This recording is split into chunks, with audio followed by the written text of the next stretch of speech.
Olá, caros ouvintes do canal Sogra e Nora. Hoje vou contar a história de como, após o divórcio, a família do meu marido me expulsou com meu filho para a rua, de mãos vazias. Meu sogro, ao sair, enfiou um saco de estopa rasgado na minha mão com as palavras: quando meu neto sentir fome, abra. E quando eu abri, mas vamos por partes. Meu nome é Helena Silva e já passei dos 30.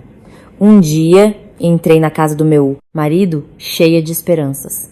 Parecia-me que bastava casar com a pessoa amada e a vida se ajeitaria. Naquela época, eu tinha certeza de que o casamento com Carlos Magalhães era a decisão mais correta da minha vida. Quem poderia imaginar que justamente aquela certidão de casamento abriria uma série de anos humilhantes e amargos? Mas para que vocês entendam tudo, vou começar do início. Nasci em um pequeno vilarejo chamado Riacho Fundo, no interior de Minas Gerais. Nossa casa ficava na periferia, perto de uma estrada de terra batida, de ambos os lados da qual se estendiam campos alagados.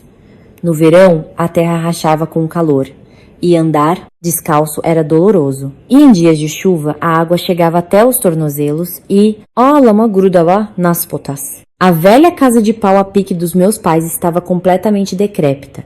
Os pilares estavam tortos. Nas paredes de barro e vigas viam-se frestas calafetadas com musgo. E quando chovia forte, em um canto gotejava, no outro, não. Vivíamos em tal pobreza, mas para mim, aquele lugar ainda era o mais acolhedor do mundo. Meu pai, a quem todos chamavam de tio João, era alimentado e saciado pela terra. Desde cedo, mal o dia clareava. Eu já ouvia sua tosse baixa. Ele pegava do prego um boné velho, vestia uma japona e ia para a roça. E minha mãe, tia Maria, ficava em casa, cozinhava, cuidava das galinhas e dos patos, e às vezes fazia bicos para os vizinhos, capinando hortas ou colhendo a safra, para ganhar um trocado a mais. A comida em nossa casa era simples, ano após ano a mesma coisa. Feijão com arroz, angu, couve refogada. Às vezes, quando a farinha acabava, mamãe cozinhava batata doce com casca e sal. Mas mesmo nos dias mais famintos, o melhor pedaço sempre era para mim. Come, filha, estude bem, para não sofrer depois como nós, diziam eles. Eu frequentemente ria e brincava. Vou me casar com um homem rico, levar vocês para a cidade, para um apartamento grande.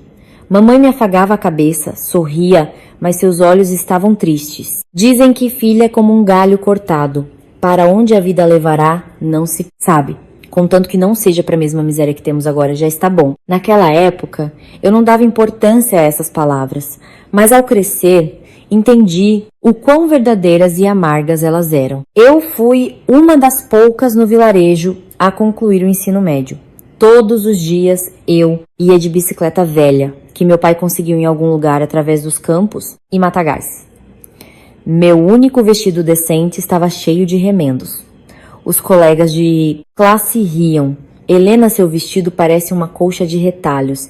Eu apenas respondia com uma piada. Mas por dentro, prometia a mim mesma estudar com todas as minhas forças para sair daquela desesperança. No final do último ano, nossa professora nos entregou os formulários para inscrição nas faculdades. No quadro, ela escreveu os nomes: pedagogia, economia, agronomia. As amigas discutiam animadamente. Vou para a cidade, ver como as pessoas vivem.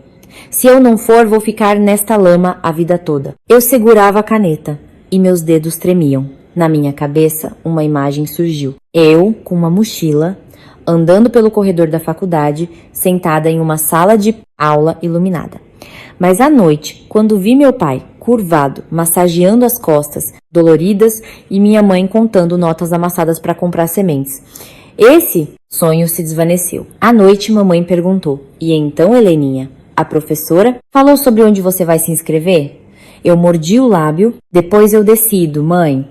Eu não sou tão boa aluna. De qualquer jeito, não vou passar. E se passar, de onde vamos tirar dinheiro para estudar na cidade? Meu pai me olhou com seus olhos desbotados pelo sol e suspirou. Tentar você pode, quem sabe dá sorte, mas se você passar moradia, comida, transporte, tenho medo de não darmos conta, filha.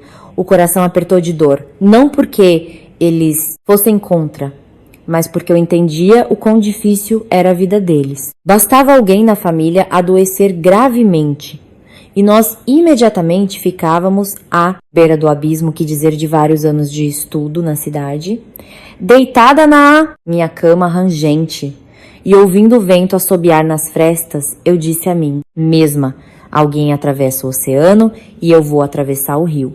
O importante é não afundar.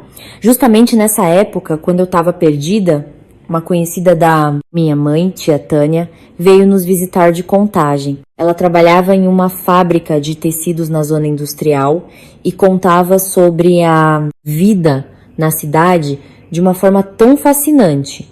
Lá, claro, é difícil, mas o salário é estável todo mês. E aqui no campo, ora é seca, ora é chuva. Nunca se sabe o que será amanhã. Se a Heleninha for, vai ajudar os pais e ver o mundo. Mamãe se preocupava. Deixar a filha ir sozinha para uma cidade grande é assustador. Aqui, mesmo sendo pobre, ela está sob nossos olhos. Tia Tânia riu no alojamento. São todas conhecidas, gente do interior. O ônibus leva e traz do trabalho. E se ela ficar, vai continuar se arrastando por aqui, vai se casar com um pobre coitado igual e tudo vai se repetir. Nossa vida já passou, que pelo menos os filhos vivam melhor. Naquela noite, deitada sob o cobertor, ouvi meus pais conversando baixinho na varanda. Mamãe suspirava. João, talvez seja melhor mesmo deixá-la ir com a Tânia. Não, temos terras. O que vamos deixar para ela? Dizem que uma moça tem 12 caminhos, mas a nossa pobrezinha temo que todos eles serão esburacados. Papai ficou em silêncio e depois respondeu: eu também tenho medo. Vejo como ela se sacode naquela bicicleta. O vestido todo remendado, o coração sangra. Mas filha não é boneca para esconder no baú.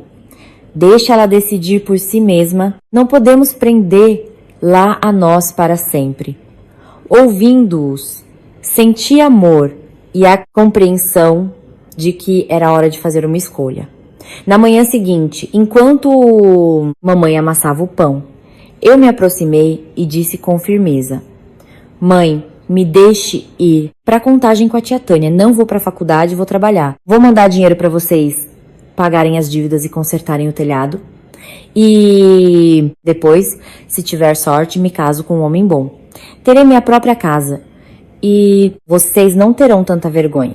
Mamãe levantou os olhos para mim, cheios de lágrimas. Você pensou bem, filha? Trabalhar na fábrica é muito mais pesado do que estudar. E sobre casamento, não pense nisso agora. Não faça planos pro futuro, ó. Papai entrou da rua, colocou a mão na minha cabeça e disse com sua voz grave: nós não te seguramos, mas lembre-se, ao partir, cuide de si mesma e de sua honra. Em todo lugar valorizam as pessoas modestas e decentes. Se for difícil, ligue, não guarde tudo para si, senão você se quebra. Eu assenti, e por dentro sentia medo e empolgação. Passei a vida toda entre os campos, o rio e a pequena cidade da região. E agora eu estava indo para um lugar que chamavam de cidade industrial. Eu acreditava que conseguiria ganhar dinheiro e mudar um pouco meu destino. No dia em que parti de Riacho Fundo, ainda havia neblina. Mamãe levantou às 3 da manhã, fez pão de queijo com batata para mim, enrolou-os em um pano de prato e colocou na bolsa. Coma na viagem, para não passar fome. Se sentir sede, compre uma garrafa de água. Não economize. Dinheiro você ganha, mas a saúde, se perder, não recupera. Papai, em sua bicicleta velha, me levou até a parada de ônibus. Antes de partir, ele parou, olhou para a estrada empoeirada e disse baixinho: aguenta, firme, filha. Deus não abandona quem trabalha. Não consegui te dar um diploma, então que a vida te ensine a ser uma pessoa decente. Eu o abracei, Olhei uma última vez para os campos onde passei minha infância descalça e entrei no ônibus. O motor roncou, levantando uma nuvem de poeira. A parada lentamente desapareceu de vista. Naquele ônibus que me levava para Contagem, eu, Helena Silva, estava sentada com uma bolsa onde havia o pão de queijo da mamãe e as recomendações dos meus pais no coração. E eu também tinha uma fé simples. Encontraria um bom trabalho, me casaria com um homem decente, teria minha própria casa segura. E então minha vida seria melhor que a dos meus pais. O ônibus chegou a Contagem quando o sol já começava a esquentar. Comparado ao meu vilarejo, aqui era barulhento como um mercado enorme. Caminhões, carros, buzinas, gritos de vendedores, cheiro de gasolina e asfalto. Tudo isso se misturou e me ensurdeceu. Tia Tânia já me esperava. Ao me ver, ela acenou. Helena, aqui, rápido. Cuidado para os batedores de carteira não levarem sua bolsa. Ela pegou minhas coisas e, em sua moto velha, me levou para o alojamento de trabalhadores atrás da zona industrial, um prédio comprido com paredes descascadas, um corredor estreito. Na cozinha comunitária, alguns fogões elétricos, panelas de alumínio. Nos parapeitos das janelas, flores murchas em vasos. Este é o meu quarto, disse ela, apontando para uma porta. Você vai morar comigo e com outra moça, a Iris. Assim pagamos menos pelo aluguel. Nós, operárias, estamos acostumadas com o aperto. Na primeira noite em Contagem, deitada no meu beliche, ouvi o zumbido do ventilador e as risadas no pátio. No ar ainda pairava o cheiro da poeira do campo. Sentia-me sozinha e ansiosa, mas, ao me lembrar dos meus pais, disse a mim mesma: não tem problema, amanhã na fábrica eu me acostumo. Na fábrica de tecidos. Entendi o que significava ralar como um condenado. Centenas de pessoas sentadas em fileiras, as máquinas costurando sem parar, apitos, gritos do chefe, do setor, o rangido das tesouras no tecido. Cada um fazia sua operação. Alguém cortava, alguém costurava as peças, alguém arrematava as bordas. Fui designada para a seção de costura. Mãos e pernas não obedeciam. Eu tinha medo de estragar o tecido. No almoço, comíamos todos juntos das marmitas. Arroz, feijão, uma fatia fina de carne, um pouco de couve refogada, mas todos comiam com apetite, porque aquela comida nos salvava da tontura. Eu comia e me lembrava do angu da mamãe. Um nó se formava na garganta, mas eu me consolava. Onde se vive, come-se o que há. O importante é ter salário todo mês e poder mandar dinheiro para os pais. Depois de algumas semanas, minhas mãos se acostumaram com a máquina e o chefe do setor já não gritava tanto comigo. Ao receber o primeiro salário, segurei um maço de notas novas, cheirando a tinta, e minhas mãos tremiam. Separando o dinheiro para o alojamento e a comida, enrolei alguns milhares em um papel, escrevi um bilhete. Mãe, pai, isto é para vocês, de mim, e enviei por transferência postal. À noite, mamãe ligou. Recebemos o dinheiro. Deixe para você, filha. Por que mandou tanto? Eu ri. Estou bem. Como pouco. Vocês me criaram por tantos anos. Agora é minha vez de cuidar de vocês. Mamãe ficou em silêncio e depois disse, baixinho: cuide-se, filha. Com saúde, tudo se ajeita. Não trabalhe até a exaustão, senão você adoece. Essas palavras aqueceram minha alma. E todo cansaço desapareceu como que por encanto. Um dia, de repente, todas as máquinas pararam ao mesmo tempo. O setor ficou em silêncio, interrompido apenas por sussurros baixos. O chefe do setor gritou: lá vamos nós de novo, a luz acabou. E temos um pedido urgente. Chamem o eletricista. Alguns minutos depois, um jovem de uniforme de trabalho com uma caixa de ferramentas entrou no setor. Ele tirou a tampa de uma das máquinas e inclinou-se, verificando algo. As mulheres ao meu lado sussurraram: é o Carlos, o mecânico. Dizem que é um bom rapaz. A família dele tem uma mercearia na rua principal. Ele trabalhava e sorria. As máquinas também têm seus caprichos. Agora eu a convenço. Ele ajustou algo, apertou um parafuso, acionou o interruptor. A máquina da vizinha voltou a funcionar, mas a minha continuava em silêncio. Ele se aproximou de mim, franziu a testa. Nesta aqui, parece que pressionaram demais o pedal. O fio interno soltou. Eu corei. Fui eu, provavelmente. Sou nova, ainda não me acostumei. Ele sorriu com bonomia. Não tem problema. Da próxima vez que ouvir um barulho estranho, desligue imediatamente e me chame. Todos os novatos passam por isso. Logo, minha máquina também voltou a funcionar. Eu, de cabeça baixa, agradeci. Ele olhou para o meu crachá. Helena, então, do interior. Sim, sou de Minas Gerais. E eu sou Carlos Magalhães. Nasci aqui em Contagem. Se precisar de algo, é só chamar. Conheço todos os arredores. Uma frase simples, dita no meio de um setor enorme e barulhento, me fez sentir menos sozinha. Desde então, quando eu ficava até mais tarde no trabalho ou chovia, eu frequentemente via o Carlos esperando na portaria encostado em sua moto. Sobe aí, te dou uma carona. Andar por aqui à noite não é seguro. Minha amiga Tânia me empurrou. Vai. Não, tenha medo, ele é daqui, da fábrica. Aqui também tem gente boa. Eu ficava sem graça, mas da primeira vez, sentando atrás dele, segurei apenas na beirada do assento. Ele dirigia devagar e perguntava: onde você mora? Para eu gravar o caminho. Eu apontei para uma viela estreita naquele alojamento ali atrás da pastelaria. Ele assentiu.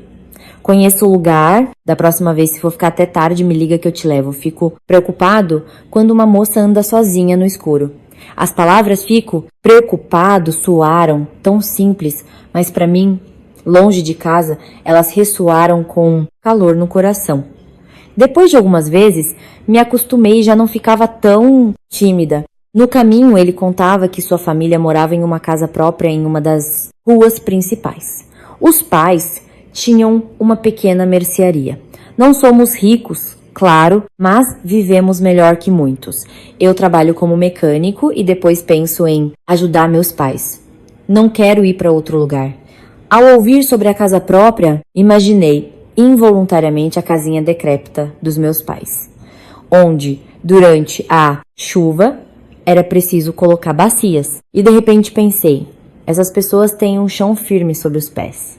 Talvez minha vida também se torne mais estável se eu estiver com uma pessoa assim. À noite, no alojamento, contei tudo para minha mãe ao telefone. Mãe, conheci um rapaz aqui. Ele é da nossa fábrica. Ele sempre me acompanha, cuida de nós, as moças, diz que a família dele tem casa própria e uma mercearia em Contagem. Mamãe ficou em silêncio e depois disse: filha, quando escolher uma pessoa, olhe pro caráter dela, não pra casa. Mas o fato de ele ser trabalhador e atencioso é bom. Casa grande ou pequena, não importa, desde que ame a esposa e os filhos. Papai pegou o telefone. O fato de te acompanharem é bom. Fico mais tranquilo.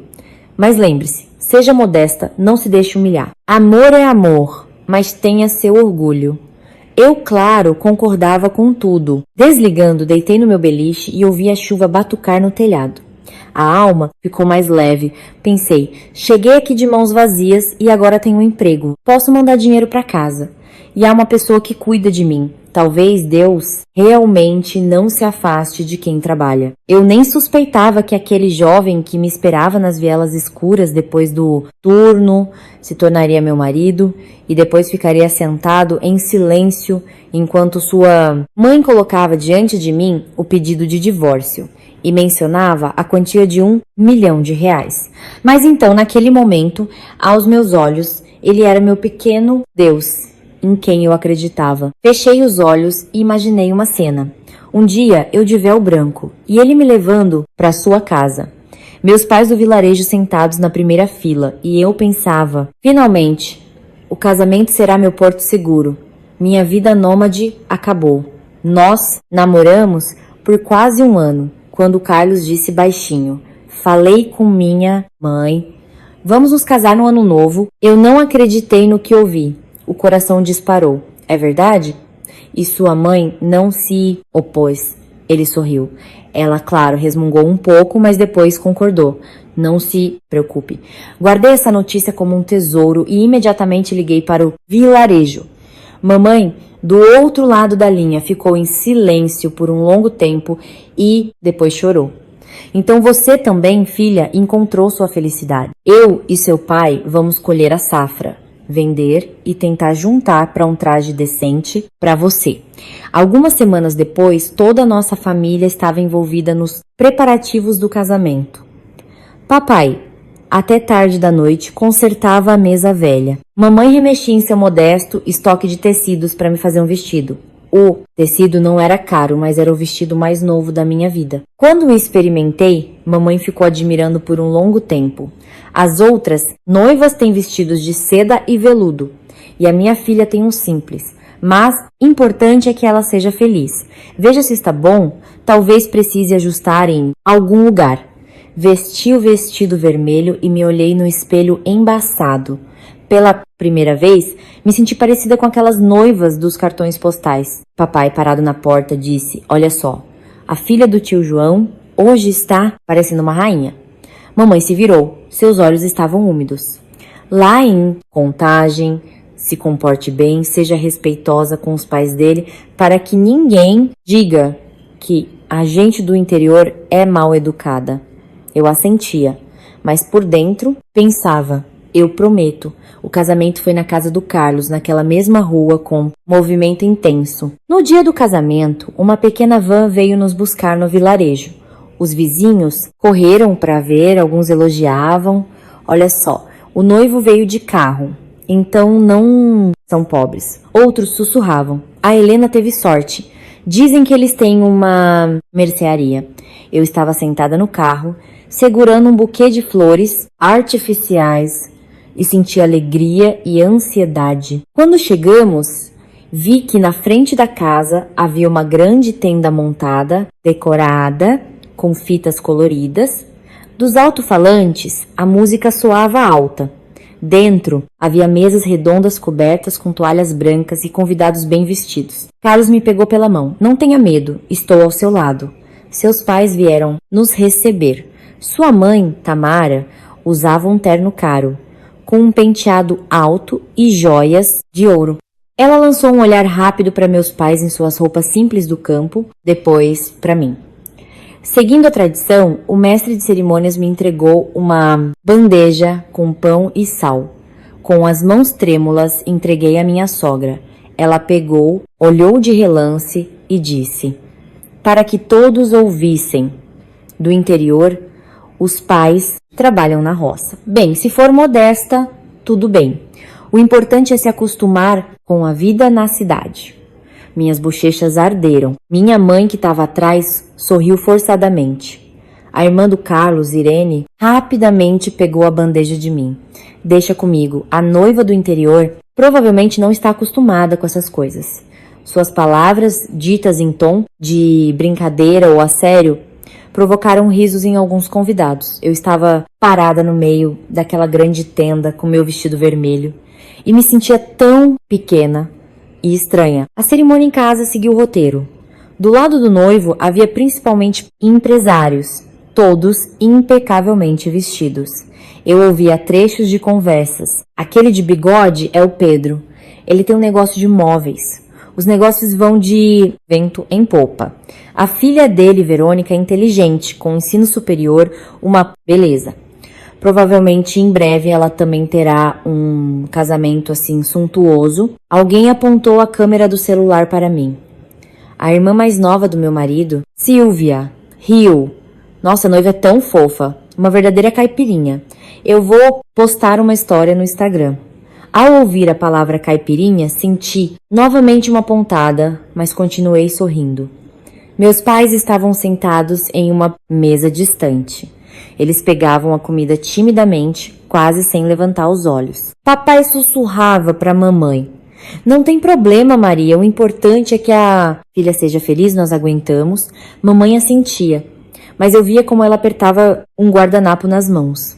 Depois da cerimônia, Tamara me levou para um quarto e mandou eu me trocar para uma roupa de casa. Ela me olhou de cima a baixo e perguntou: bem, e o que você sabe fazer? Cozinhar, ajudar na mercearia? Eu respondi honestamente: sim, eu sei fazer tudo em casa, cozinhar, lavar, limpar. E na fábrica de tecidos eu trabalhava bem. Ela resmungou. Uma mulher casada ficar se matando na fábrica por 3 tostões? Não é certo. Já que você veio para nossa casa, vai ter que aprender. Aqui temos negócios, convidados. Não é como ficar o dia todo no trabalho. Eu abaixei a cabeça. Sim, mãe. O que me ensinar, eu farei. Irene entrou no quarto com o telefone nas mãos e sorriu. Postei o vídeo de você servindo o pão e o sal. Alguém comentou: a noiva é fofa, mas tão provinciana. E as duas riram. Eu estava ao lado, fingindo não entender do que estavam falando, mas por dentro tudo gelou. Meu sogro, Paulo, que passava por ali, disse baixinho: chega, deixem a moça descansar. Ela está cansada da viagem. Ele se virou para mim. Vá, filha, para o quarto, descanse um pouco. À noite teremos mais convidados. Sua voz gentil foi a única naquele dia que não tinha zombaria. Durante o banquete, sentei-me ao lado do Carlos no lugar de honra. Flashes de câmeras, brindes, música, todos diziam a mesma coisa. Seja uma boa esposa, obedeça seu marido e sua sogra. Esta é uma família decente. Não perca sua felicidade. Eu sorria e assentia, mas um nó se formava na garganta. Até mesmo os parabéns soavam como instruções. No canto distante, eu via meus pais. Eles estavam sentados em silêncio. Papai me olhava com orgulho e preocupação. E mamãe, de vez em quando, enxugava os olhos. Fosse pela fumaça ou pelos pensamentos sobre como sua filha viveria em uma casa estranha. À noite, quando os convidados se foram e a tenda começou a ser desmontada, finalmente consegui respirar aliviada. Entrando no pequeno quarto que chamaram de quarto dos noivos, sentei-me na cama. As pernas doíam de cansaço. Carlos entrou, sentou-se ao meu lado, pegou minha mão. Não ligue para as palavras delas. Minha mãe e minha irmã são afiadas na língua, mas no fundo não são más. Eu olhei para ele. Parece que sou completamente estranha aqui. Elas me olham como se eu fosse de outro planeta. Ele afagou minha mão. Você se acostuma. Apenas me ame. Cuide da nossa família. E elas também te amarão. Eu prometo. Eu fiquei em silêncio e depois assenti. Por dentro, ainda doía. Mas eu me esforçava ao máximo para acreditar nele. Se eu realmente amar meu marido e cuidar de sua família, o destino não será cruel comigo. Naquela noite, o barulho dos carros lá fora não cessava. A luz dos postes de rua entrava pelas cortinas. Eu estava deitada em uma cama nova na casa que muitos sonhavam. Mas em meio a toda aquela alegria do casamento, um sentimento estranho já havia nascido em mim, como se eu tivesse pisado num degrau escorregadio e a qualquer momento pudesse cair. Na manhã seguinte ao casamento, eu ainda cochilava quando ouvi uma batida na porta. A voz de Tamara soou ríspida. Helena já acordou? As noras em nossa casa não dormem até o almoço. Vá para a cozinha, prepare o café da manhã. Pulei como se tivesse levado um choque. A primeira noite de núpcias mal havia terminado e a realidade já se impunha com autoridade. Olhei para o Carlos, ele ainda dormia, virou-se para o outro lado e murmurou: é a mamãe te chamando, não a mim. E voltou a roncar. Suspirei, vesti um hobby, prendi o cabelo e saí do quarto. Descendo para a cozinha, fiquei paralisada. 2 fogões a gás nas prateleiras, panelas de todos os tamanhos. Na mesa, montanhas de legumes, carne, peixe. No canto, em uma panela grande, um caldo ainda fumegava, aparentemente para venda. Tamara arrumava as mercadorias na vitrine da mercearia, que fazia parte da casa. Ao me ver, ela acenou. Angu, sopa, segundo prato. Hoje é tudo por sua conta. Durante o dia, você também terá que ajudar na mercearia. Como você cozinhava no interior, cozinha aqui também.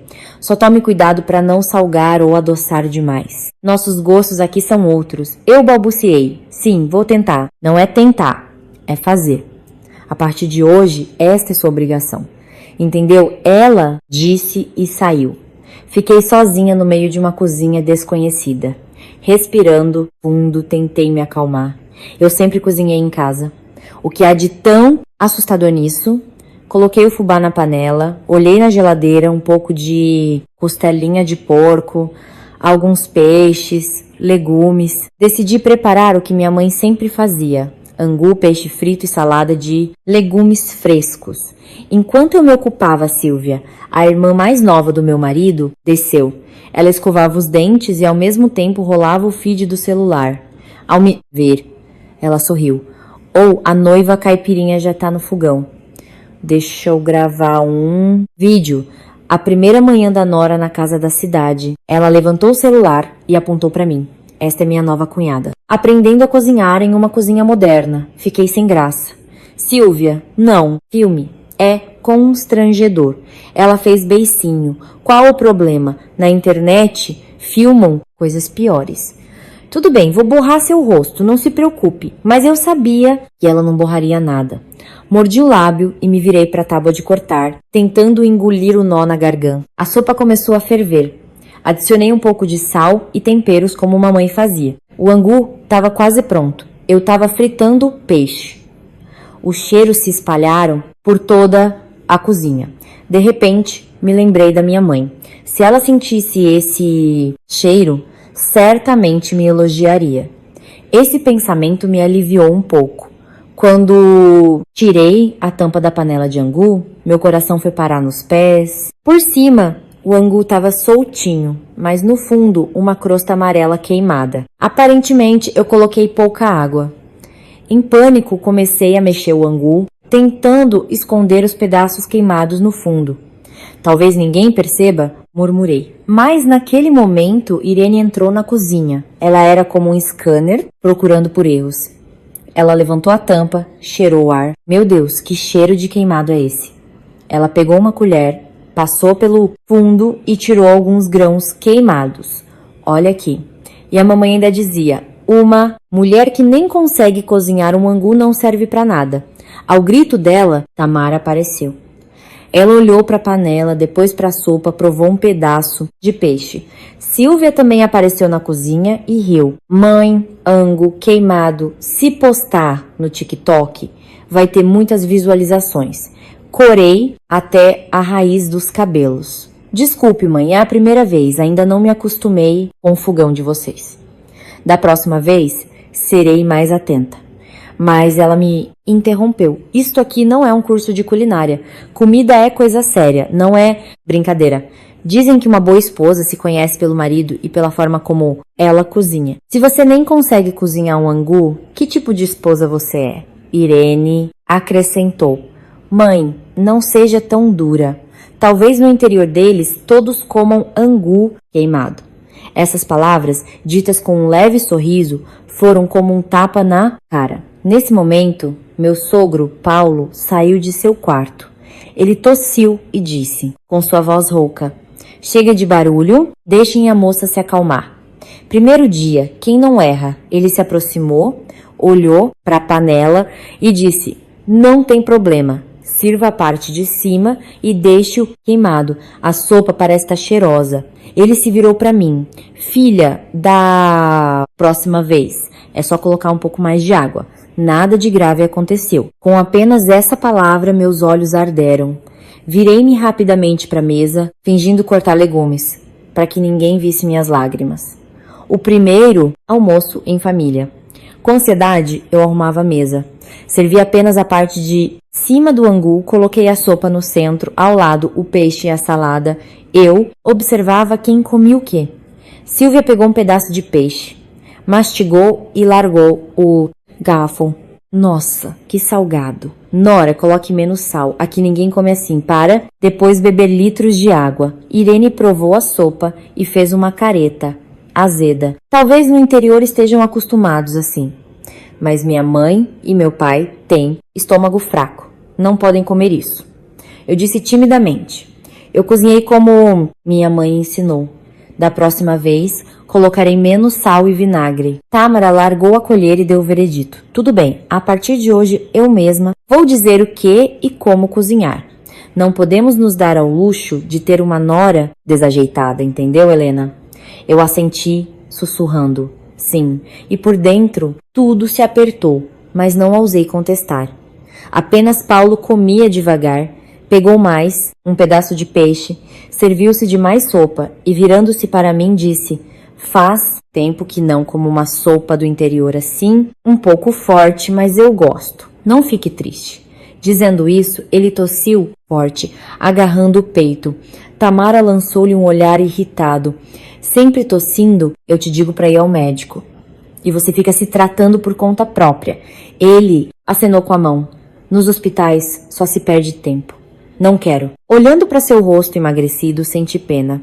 Com toda a agitação da manhã, eu nem tive tempo de perguntar sobre sua saúde. À noite, toda a família assistia à televisão na sala de estar. Fui para a cozinha lavar a louça. A água estava gelada. Minhas mãos congelaram. Depois de lavar a louceira, provei o resto da sopa e percebi que estava realmente muito azeda. A culpa é minha, pensei. Logo no primeiro dia, cometeu um erro desses. Não é de se estranhar que eles estejam descontentes. Enquanto eu refletia, ouvi uma tosse forte vindo do quarto do meu sogro, tão forte que parecia que ele estava sufocando. Fiquei preocupada, olhei no armário e encontrei um pouco de gengibre e arroz. Lembrei-me de como minha mãe, quando meu pai estava doente, sempre lhe fazia um caldo de arroz quente com gengibre. Lavei um punhado de arroz, cobri com bastante água, ralei o gengibre e adicionei uma pitada de sal. Quando o caldo ferveu, um aroma de gengibre se espalhou pela cozinha. Coloquei em uma xícara e levei para o quarto do meu sogro. Ele estava deitado na cama, sob um cobertor fino. Seu rosto, à luz do abajur, parecia completamente exausto. Ao me ver, ele se surpreendeu. Helena, você ainda não dormiu? Ouvi o senhor tossindo e fiz um caldo para aquecer. Coloquei a xícara na mesinha, puxei uma cadeira e soprei o líquido quente. Ele se sentou, suas mãos tremiam levemente. Ele tomou alguns goles, depois olhou para mim e seus olhos ficaram vermelhos. Faz tempo que ninguém me faz um caldo assim. Todos estão ocupados, ninguém tem tempo. Até para sentar à mesa é com pressa. Eu sorri. Agora eu vou cuidar do senhor. Só não o esconda se estiver se sentindo mal. Ele suspirou, olhou para mim e disse lentamente: a partir de hoje você é a nora desta casa, mas para mim é como uma filha. Se alguém te disser uma palavra ofensiva, não leve para o coração. Nesta casa há muito barulho, mas nem todos aqui são maus. As palavras como uma filha ressoaram com calor no meu coração. Nesta casa estranha, entre repreensões e zombarias, essas palavras foram como um cobertor quente em uma noite fria.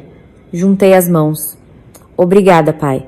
Eu também o considerarei meu pai. Ele sorriu e me ofereceu a xícara. Beba. Você deve estar com fome. Isso já é o suficiente para mim. Não, pai, beba tudo. Eu já comi. Ele não discutiu e em silêncio terminou o caldo. Saindo do quarto dele, parei na porta da cozinha. O fracasso da manhã com o angu queimado e a sopa azeda não era como eu imaginava meu primeiro dia de casada. Mas, pelo menos, nesta casa havia uma pessoa que, ao se dirigir a mim, não acrescentava as palavras caipirinha ou desajeitada. Acariciei meu peito e disse a mim mesma: não tem problema, isso é só o começo. Eu não sou ouro, mas vou me esforçar para que não me considerem areia. Se tenho um pai, então tenho em quem me apoiar nesta casa. Depois daquela manhã, com o angu queimado, entendi uma coisa. Nesta casa, qualquer erro meu seria motivo para repreensões por um mês inteiro. Por isso, nos anos seguintes, vivi em constante tensão, tentando fazer tudo certo e agradar a todos. De manhã, eu levantava antes de todo mundo, cozinhava, limpava. Durante o dia, trocava de roupa às pressas e corria para a fábrica. À noite, voltando do turno, mal conseguia me sentar e já ouvia: Helena, vem ajudar na mercearia, receber a mercadoria. Quando a mercearia fechava e todos iam para seus quartos, eu caía de cansaço, mas eu pensava: que seja difícil, desde que haja paz em casa, desde que meu marido esteja satisfeito.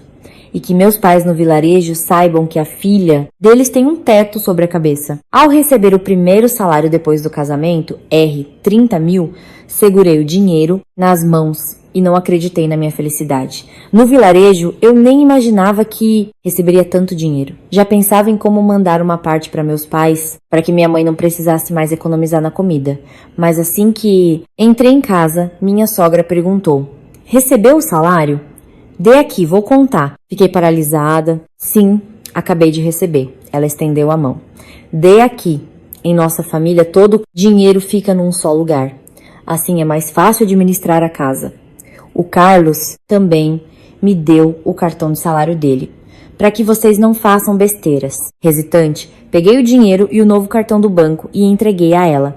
Ela contou rapidamente as notas, guardou numa gaveta da mesa, trancou com a chave e me entregou 2.000. "Isto é para você, para sabonete, shampoo e outras coisinhas de mulher. O resto vai para pagar as contas, comprar mercadorias. Temos muitas despesas aqui, não dá para se preocupar com miudezas." Eu perguntei timidamente: "Mãe, posso deixar um pouco para mandar para meus pais no vilarejo? Eles também contam comigo." O rosto dela mudou instantaneamente. "Como assim?" "Mal chegou em uma casa estranha, come nosso pão, dorme sob nosso teto e já quer mandar dinheiro para seus pais? E nós então não somos família?" Irene, ouvindo isso, saiu do quarto e acrescentou: "Moça, quando uma mulher se casa, ela se torna parte da família do marido. Todo o dinheiro deve ir para cá e você logo no primeiro mês coloca seus pais acima de nós. O que será depois?" Eu apressadamente acenei com as mãos. Não, o que é isso? "É que meus pais são pobres, eles se esforçaram a vida toda por mim. Eu quero ajudá-los um pouco." Ela acenou com a mão. "Ajudar você ajuda depois, quando as coisas em nossa família se acertarem. Dizem que filha é como um galho cortado. Se te cortarem, então agora você é nossa. Não adianta olhar para trás, entendeu?"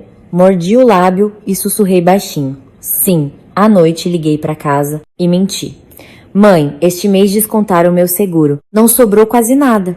Esperem um pouco, tudo bem?" "Mamãe, do outro lado da linha," respondeu com sua voz gentil. "Filha, você acabou de começar a viver em uma nova família. Cuide-se e não se preocupe com o dinheiro. Não brigue com seu marido e os pais dele por nossa causa, velhos." Desligando, enxuguei as lágrimas. Será que eu estava errada em querer ajudar meus pais? Depois de alguns meses, o salário continuava caindo no cartão. O cartão ainda estava na gaveta da sogra. Ela distribuía o dinheiro como grãos. Uma parte para casa, uma parte para as compras, uma parte ela guardava para o futuro de vocês. Para mim, todo mês ela me dava alguns milhares para despesas pessoais.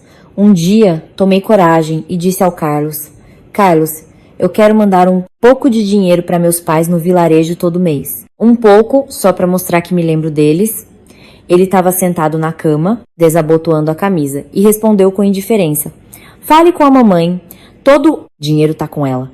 Eu não tenho nada a ver com isso.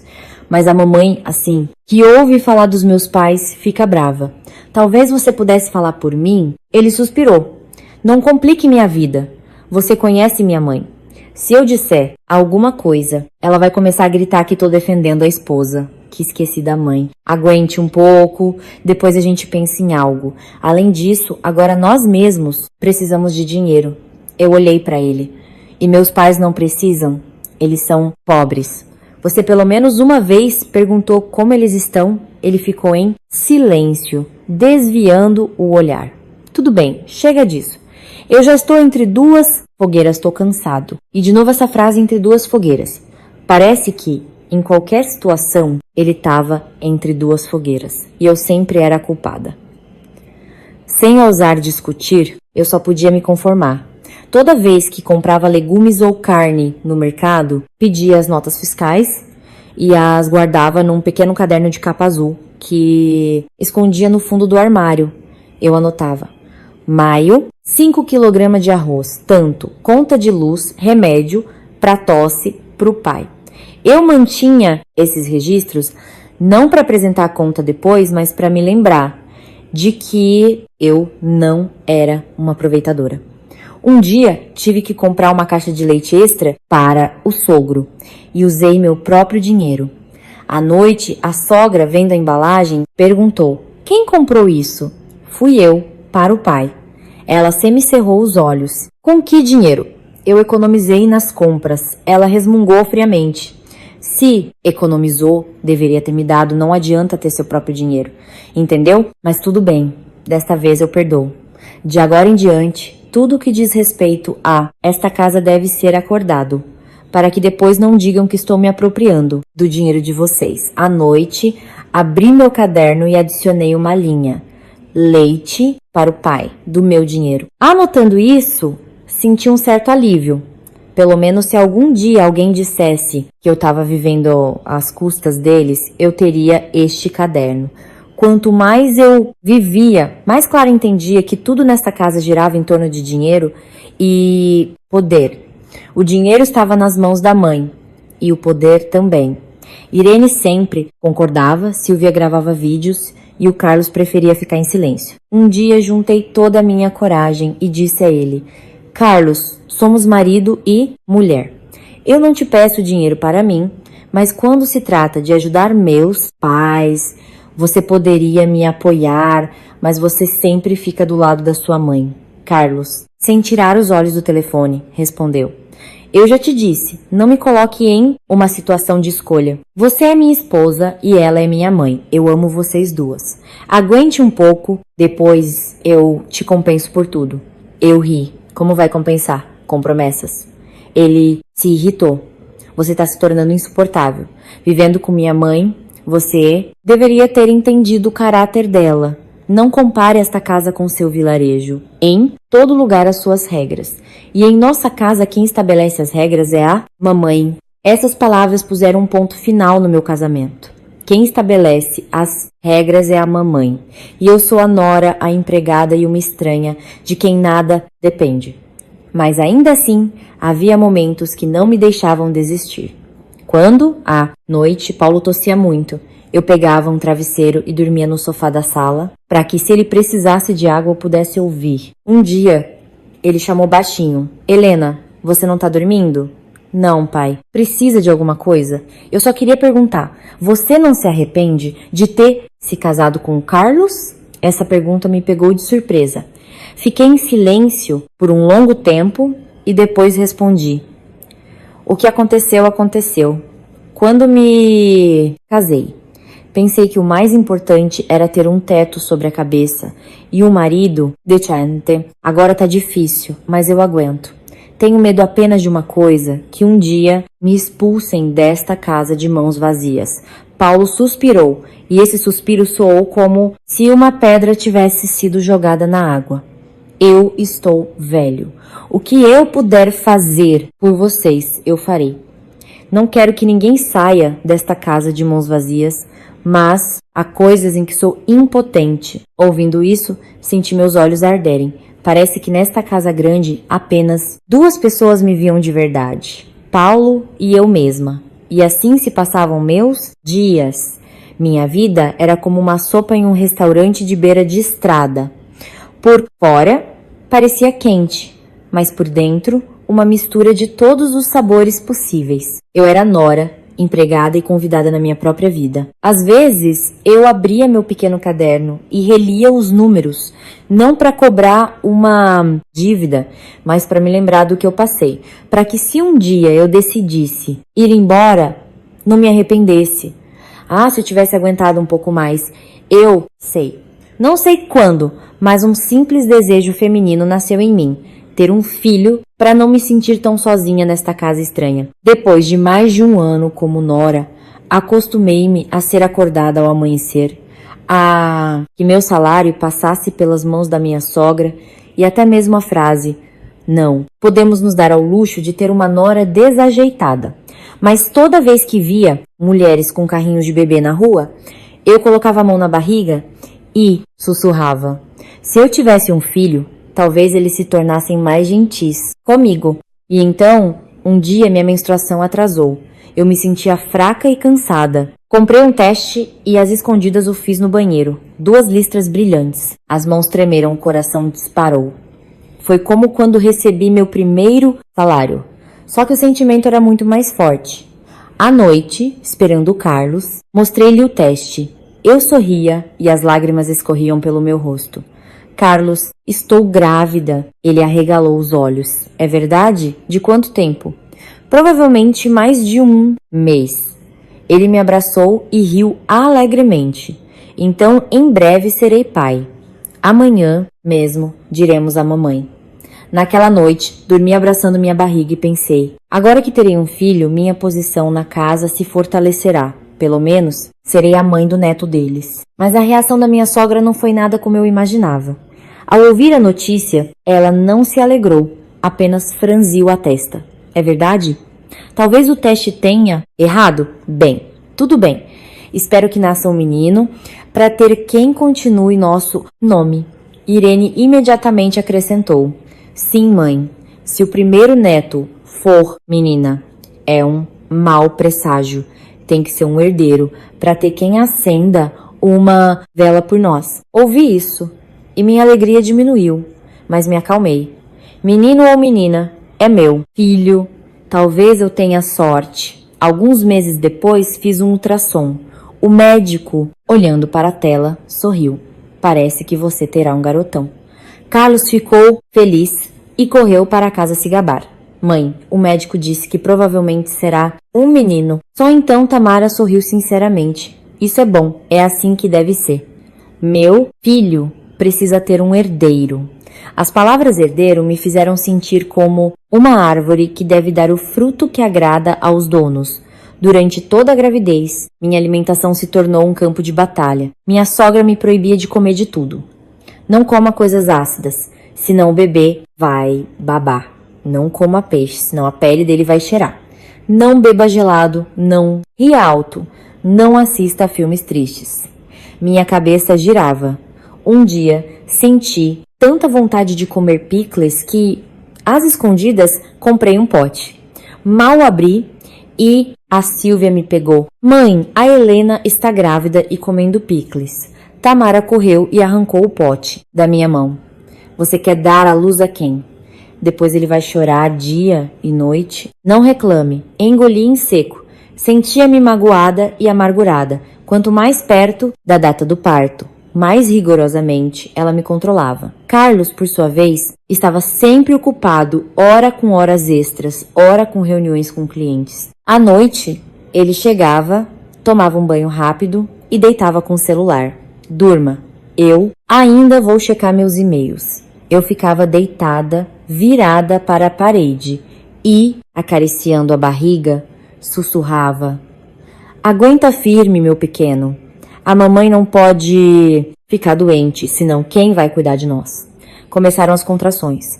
A dor, começando na lombar, se espalhava em ondas por toda a barriga. Agarrei-me à cama, toda suada. Tamara olhou para o relógio. Com essas contrações ainda vai demorar. Vou chamar um táxi. Onde está o Carlos? Que se prepare. No hospital, me levaram para a sala de pré-parto. Carlos ficou um pouco e então seu telefone tocou. Sim, Pedro. Sim, já estou saindo. Os clientes chegaram. Ele olhou para mim e disse baixinho. Não demoro. A mamãe tá aqui com você. E saiu. Mordi o lábio, sem ousar culpá-lo. Não tem problema, pensei. O importante é que ele assine o contrato, assim nosso filho terá uma vida mais fácil. A dor se tornava cada vez mais forte. Eu cerrava os dentes, cravando as unhas nas grades da cama. Tamara estava ao lado e repreendia. Todas as mulheres dão à luz, aguente. Se gritar alto, as pessoas vão rir. Eu queria gritar de dor. Mas lembrando de suas palavras, me contive, engolindo o grito. As lágrimas se misturavam com o suor. Algumas horas depois, ouviu-se o primeiro choro do meu filho. A enfermeira, segurando um pequeno pacotinho vermelho, perguntou. Mamãe, vai pegar? Eu estava tão exausta que mal conseguia me mover. Só consegui perguntar. Menino ou menina? Menino, 3, 5 quilos G. Ao ouvir a palavra menino, Tâmara se iluminou. Bom. Então temos um herdeiro. Paulo, ao saber da notícia, veio ao hospital, apoiando-se em uma bengala. Ele olhou para o neto e seus olhos se encheram de lágrimas. Meu netinho, finalmente você nasceu. Só eu estava deitada na cama, sentindo alegria e amargura, porque ao meu lado não havia a mão do meu marido apertando a minha, como mostram nos filmes sobre partos felizes. Voltando para casa, percebi que um novo capítulo da minha vida havia começado. Tâmara ordenou: depois do parto você vai ficar no segundo andar, não abra as janelas. Não tome banho, não lave a cabeça por um mês inteiro, você vai comer o que eu disser. Apenas caldo de pé de porco, angu com açafrão e gengibre para ter leite. Nos primeiros dias, eu ainda aguentei. No quinto dia, já estava enjoada só de ver o caldo gorduroso. Eu disse baixinho: mãe, posso comer um pouco de legumes? Estou me sentindo tão mal. Ela me fuzilou com um olhar. Mal ou não, tem que comer. Se depois do parto não comer, isso depois vai sofrer com as costas e o cabelo. Ninguém vai te ajudar. Desde sempre foi assim. E pronto. À noite, meu filho chorava. Eu, embalando-o, cantava uma canção de ninar que minha mãe cantava para mim na infância. Silvia entrou com o celular e começou a filmar. Olhem, amigos, minha cunhada no papel de mãe. Este é o nosso conteúdo caipira fofo. Ela postou o vídeo com a legenda: Mamãe fofa provinciana. Eu vi isso por acaso e meu coração se apertou. Meu filho não é um acessório para o entretenimento de alguém. As questões sobre o cuidado com o bebê também eram decididas em conselho de família. Eu amamentava meu filho de hora em hora, como o médico aconselhou. Tâmara, vendo isso, gritou: por que você o alimenta tão pouco? Ele vai passar fome. Dê aqui, vou complementá-lo com fórmula. Irene imediatamente concordou. Se ele se acostumar com leite materno, depois não vai desgrudar de você. É preciso acostumar. Luar independência desde cedo. Tentei argumentar. O médico disse que nos primeiros 6 meses é melhor amamentar apenas no peito. Ela acenou com a mão. O médico não vai dar a luz por você. Eu criei 3, eu sei. Não. Discuta. Não vamos deixá-lo morrer de fome. Depois disso, todos se revezavam para pegar o neto no colo, tirar fotos com ele, postar na internet. E quando à noite ele tinha cólicas e chorava sem parar, eles o traziam para mim. Carlos frequentemente voltava tarde das reuniões com clientes. Ele entrava silenciosamente no quarto, me via sentada com o bebê no colo, com olheiras escuras sob os olhos. Ele se inclinava, beijava a testa do filho.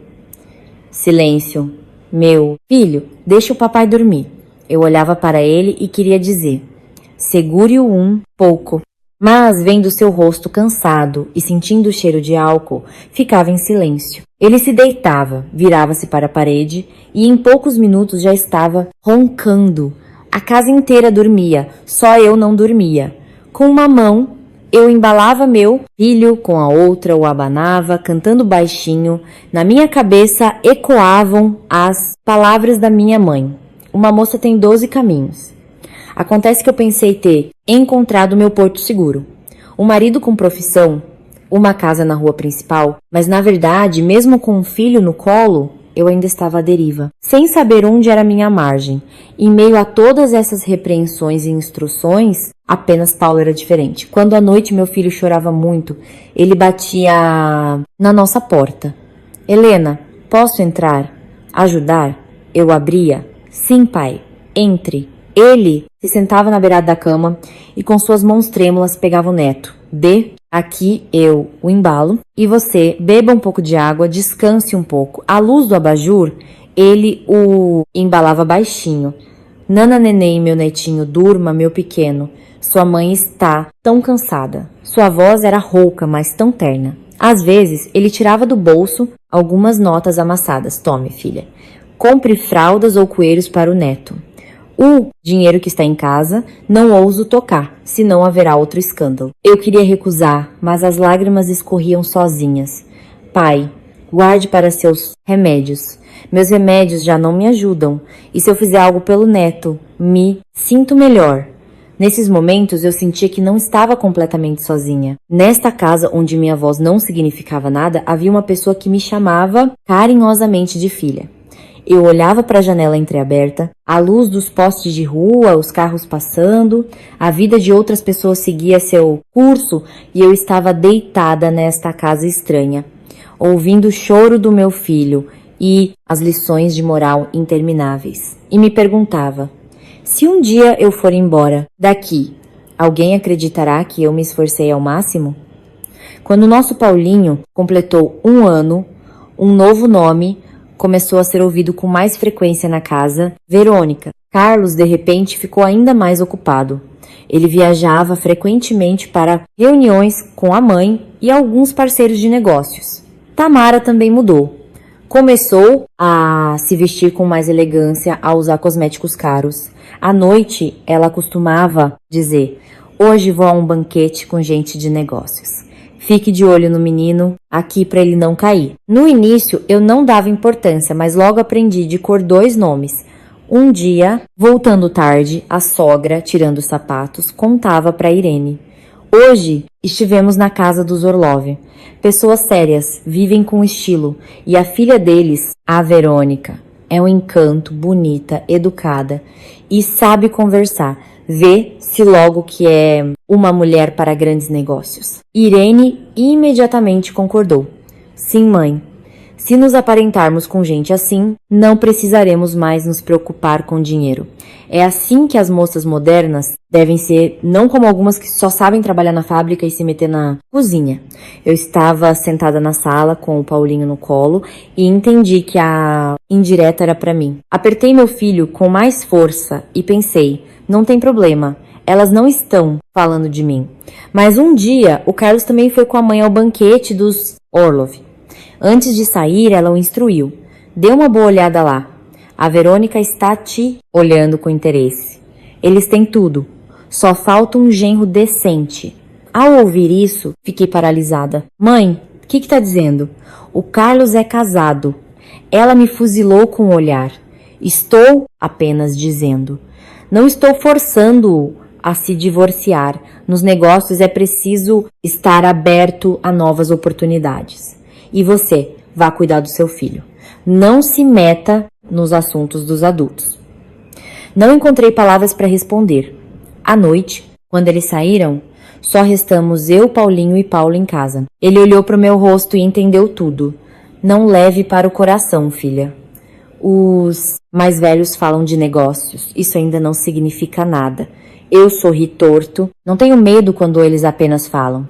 Tenho medo que um dia eles decidam tudo pelas minhas costas. Paulo suspirou, tossiu e não respondeu nada. Carlos voltou depois da meia-noite. Eu estava na cozinha lavando fraldas. Ouvi o barulho do carro, o tilintar das chaves. Ele entrou.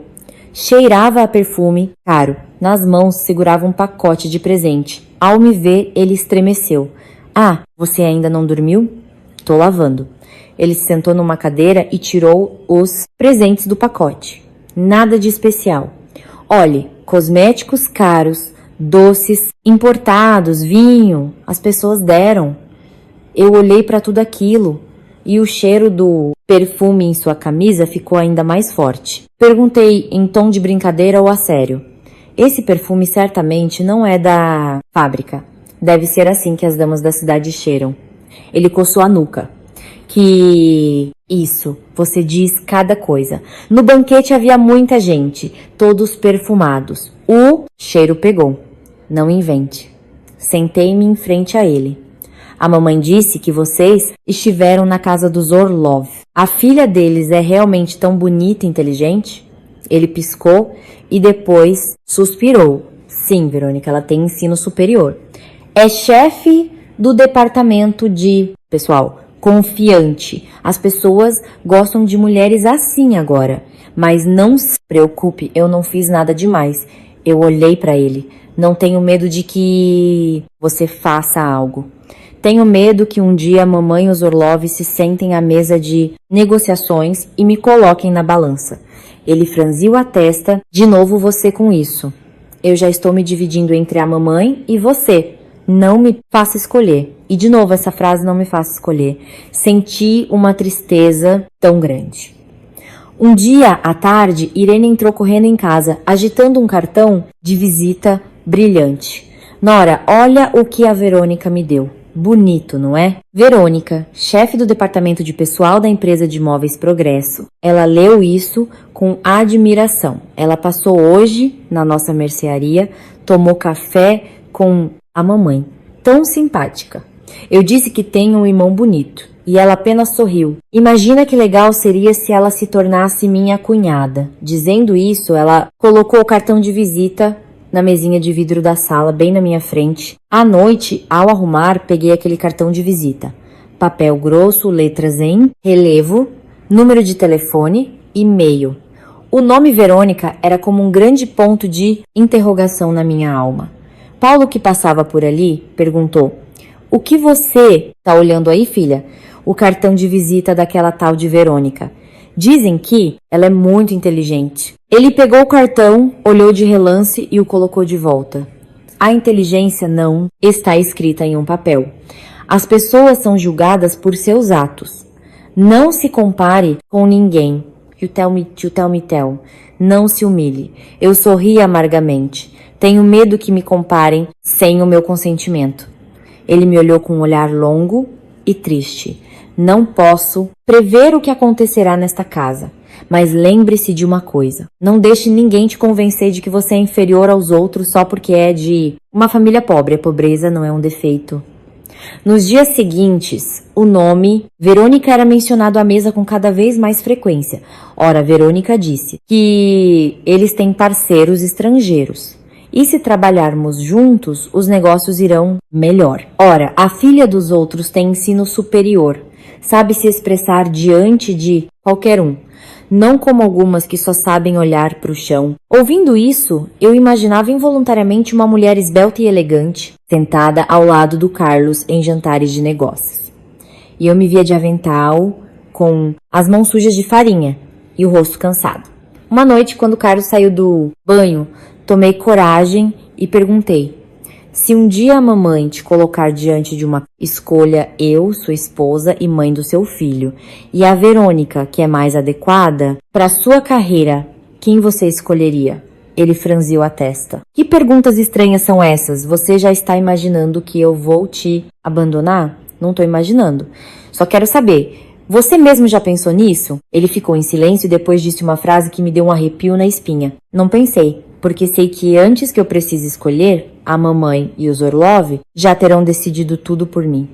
Dizendo isso, ele se deitou na cama, virou-se para a parede e se cobriu com o cobertor até a cabeça. Sentei-me na beirada da cama, abraçando um travesseiro.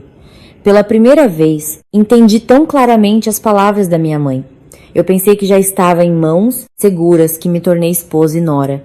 E na verdade, para esta família, eu ainda era apenas um objeto que poderia ser trocado por outro, mais bonito e adequado. Mas mesmo assim, apesar de toda a minha ansiedade, eu me agarrava a uma tênue esperança. Talvez eles pensem no neto deles.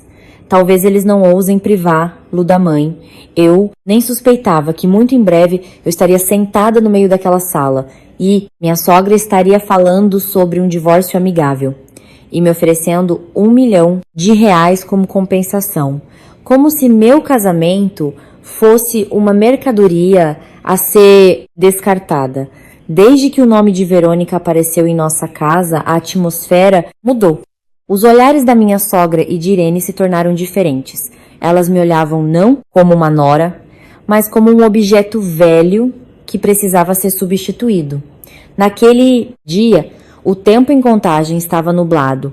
O céu estava coberto por nuvens cinzentas.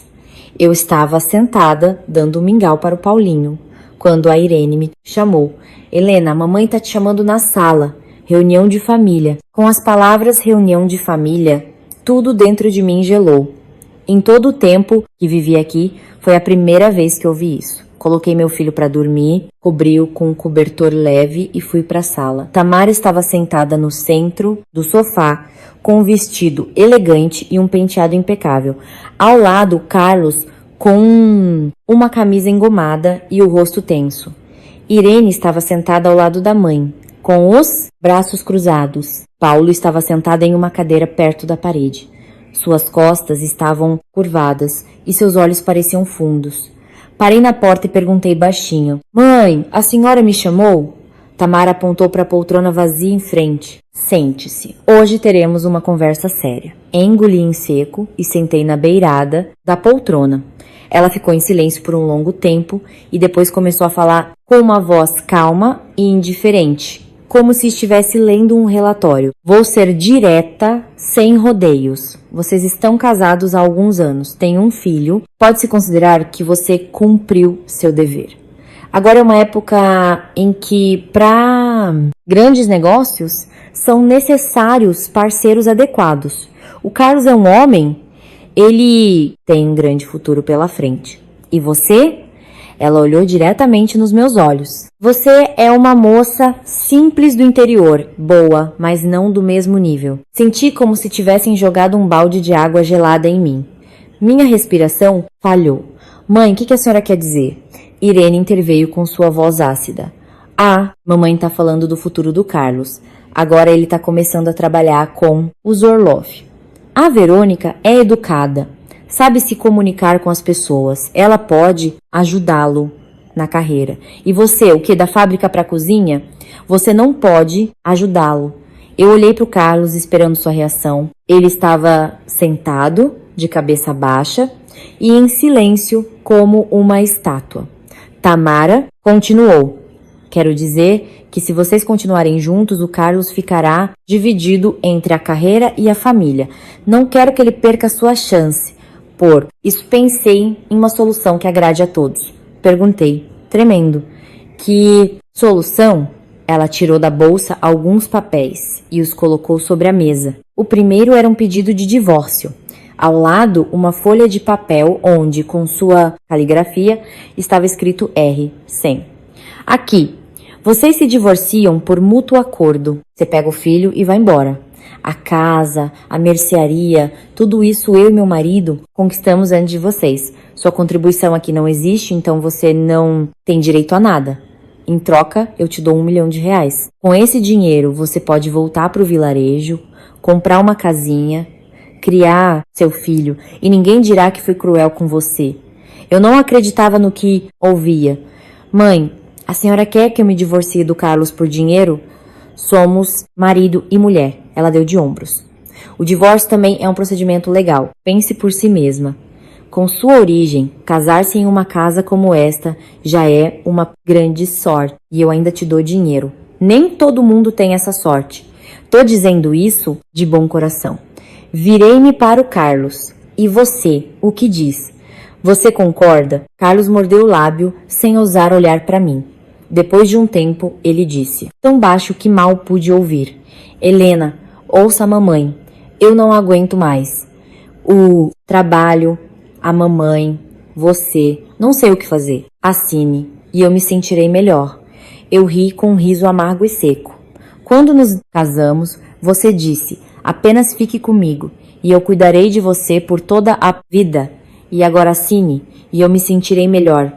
Tão curta foi essa vida. Irene disse, descontente. Não fale assim. Um homem tem uma carreira. Se você não pode ajudá-lo, pelo menos não o atrapalhe. Deixe-o ir, e será mais fácil para todos. Virei-me para o Paulo.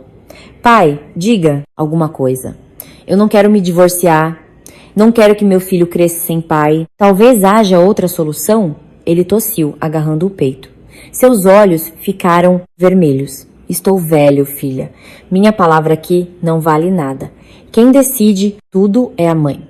Só espero que ninguém carregue um pecado na alma. Dizendo isso, ele baixou os ombros e se calou. O quarto ficou em silêncio, ouvia-se apenas o zumbido do ventilador. Eu olhava para o pedido na mesa. No topo estava impresso. Por mútuo acordo. Tamara me empurrou os papéis. Agora, os divórcios são rápidos. Assine, vão ao tribunal e pronto. O dinheiro eu dou logo após a decisão do tribunal. E então não deveremos mais nada um ao outro. Ao ouvir as palavras nada deveremos, senti um nó se formar na garganta. E todos os dias que eu cozinhei, limpei, trabalhei, entreguei todo o meu salário, cuidei do pai, do Carlos, isso não conta? Ela sorriu. Uma mulher, ao entrar na casa do marido, tem a obrigação de cuidar da casa.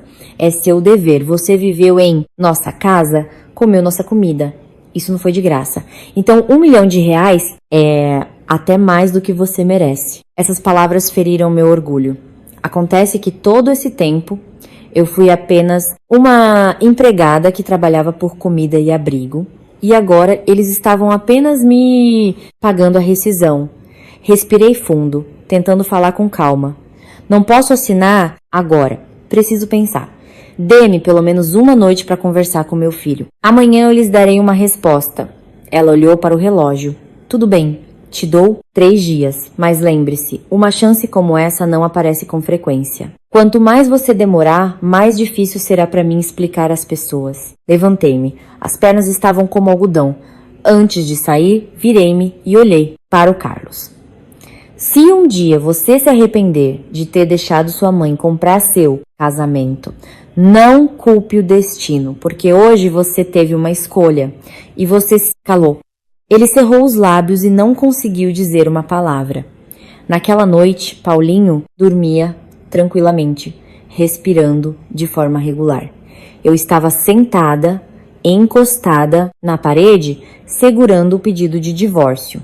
Na fraca luz do abajur, as letras se embaralhavam. De um lado, R$1 milhão. A chance de começar uma nova vida, criar meu filho, livrar-me das repreensões. Do outro, o status de mulher casada, um filho pequeno e o medo de que ele crescesse sem pai. Eu me perguntava, se eu não assinar, conseguirei manter alguma coisa? Ou eles me expulsarão de qualquer maneira, só que de uma forma ainda pior? Se vocês, caros ouvintes, ouviram até este momento, coloquem-se no meu lugar. Seu casamento foi avaliado em R$1 milhão. Vocês assinariam se vocês acham que este é um momento decisivo, digno de reflexão?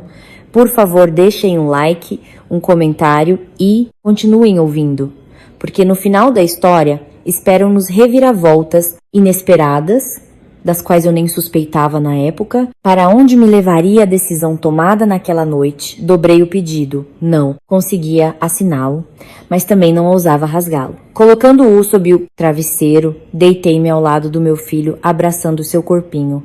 Lá fora, os carros faziam barulho. Em algum lugar distante, um cachorro latia. E naquele pequeno quarto, eu ouvia claramente os batimentos do meu coração, contando o tempo até o julgamento. Nos 3 dias que me foram dados para pensar, quase não dormi. Na primeira noite, abraçando Paulinho, pensei, se eu ficar, meu filho terá um pai, mas, para minha sogra, serei como um osso na garganta. Cedo ou tarde, eles me sugarão até o fim e me jogarão fora. Na segunda noite, pensei, se eu for embora, meu filho não terá pai, e eu ficarei sozinha em uma cidade estranha. Será que R$1 milhão será suficiente para comprar tranquilidade para nós 2? No terceiro dia entendi, ficando ou indo embora. Nessa casa não havia mais lugar para mim. À noite, quando todos dormiram, peguei o pedido debaixo do travesseiro e com a mão trêmula assinei. A mão ficou dormente. Eu não estava assinando apenas um papel, mais uma sentença para uma parte inteira da minha vida. No dia do julgamento, o tempo estava quente. Levei o Paulinho comigo. Ninguém se ofereceu para ficar com ele, disseram. Assim é mais conveniente. Resolvemos logo a questão da guarda. Ao volante estava o Carlos. Eu estava sentada atrás com meu filho e Tamara no banco da frente. Durante todo o caminho ela falou sobre negócios, projetos, banquetes. Ninguém pronunciou a palavra divórcio. O prédio do tribunal era velho, com a tinta descascada. As pessoas que entravam e saíam seguravam pastas de documentos. Seus rostos estavam preocupados. Entrei atrás da minha sogra, sentindo-me tão pequena. Na sala de audiências, a juíza, uma mulher idosa de óculos, fazia as perguntas padrão. Vocês se casaram em tal data? Vocês se divorciam por mútuo acordo? Carlos respondeu primeiro, com uma voz calma. Sim. por mútuo acordo. Quando chegou minha vez, minha respiração falhou. Depois de alguns segundos, consegui dizer: eu não queria, mas meu marido decidiu assim. Não posso segurá-lo, eu concordo. A juíza assentiu e passou para a questão da criança. Vocês têm um filho em comum, Paulo Magalhães, de 1 ano. Quem ficará com a guarda dele? Apertei o Paulinho com mais força e disse, rapidamente: quero que meu filho fique comigo. Desde o nascimento, eu mesma cuidei dele. Não peço nada, apenas que o pai dele não se esqueça dele. A juíza olhou para o Carlos. Sua opinião? Ele assentiu. Concordo que a criança fique com a mãe. Pagarei pensão alimentícia. Ele falava tão calmamente como se estivesse falando do pagamento mensal de contas. Quando chegou a vez dos bens, a juíza perguntou: vocês têm bens adquiridos em comum que desejam dividir? Olhei para a mesa à minha frente. O coração disparou. A casa em que morávamos é uma casa grande. Eu trabalhei e entreguei todo o meu salário desde o dia do casamento. Eu também contribuí, mas os documentos da casa estão no nome dos pais do meu marido. A juíza perguntou: você tem documentos que comprovem sua contribuição para este imóvel? Balancei a cabeça. O cartão de salário eu entregava à minha sogra. Não tenho nenhum recibo ou contrato. Tamara, sentada atrás, disse rapidamente: meritíssima, esta casa nós, eu e meu marido, compramos muito antes do casamento deles. Temos todos os documentos. Eles apenas moravam conosco. O dinheiro que ela ganhava ia para a comida e moradia deles mesmos. Nenhum bem em comum eles adquiriram. A juíza examinou os documentos de propriedade e disse em voz baixa: portanto, a casa não é um bem adquirido em comum. O tribunal não tem base para sua divisão. Do ponto de vista jurídico, você não pode reivindicá-la. Lembrei-me do R$ 1.000.000 e tomei coragem, mas a família do meu marido prometeu me ajudar, dar R$ 1.000.000 se eu concordasse com o divórcio amigável. A juíza levantou os olhos. Vocês têm um acordo por escrito, assinado por ambas as partes? Mordi o lábio. Não, foi dito verbalmente, em casa. Ela tirou os óculos e disse lentamente: acordos verbais não têm força legal. O tribunal decide apenas com base em provas. Qualquer ajuda fora deste processo é um assunto pessoal de vocês. A lei não interfere nisso. Em outras palavras, o R$ 1.000.000 se dissolveu como fumaça. Virei-me e olhei para Tamara. Ela ajeitou o vestido. Seu rosto era impenetrável. Eu disse que se as condições fossem favoráveis, eu ajudaria. Mas agora, nos negócios, há dificuldades, não posso prometer nada. Peço ao tribunal que não inclua informações não verificadas na ata. Ao ouvir isso, senti-me como uma criança a quem prometeram um doce e depois disseram que era brincadeira. Só que este doce se chamava Minha Vida após o divórcio. A audiência não demorou muito. No final, a juíza bateu o martelo.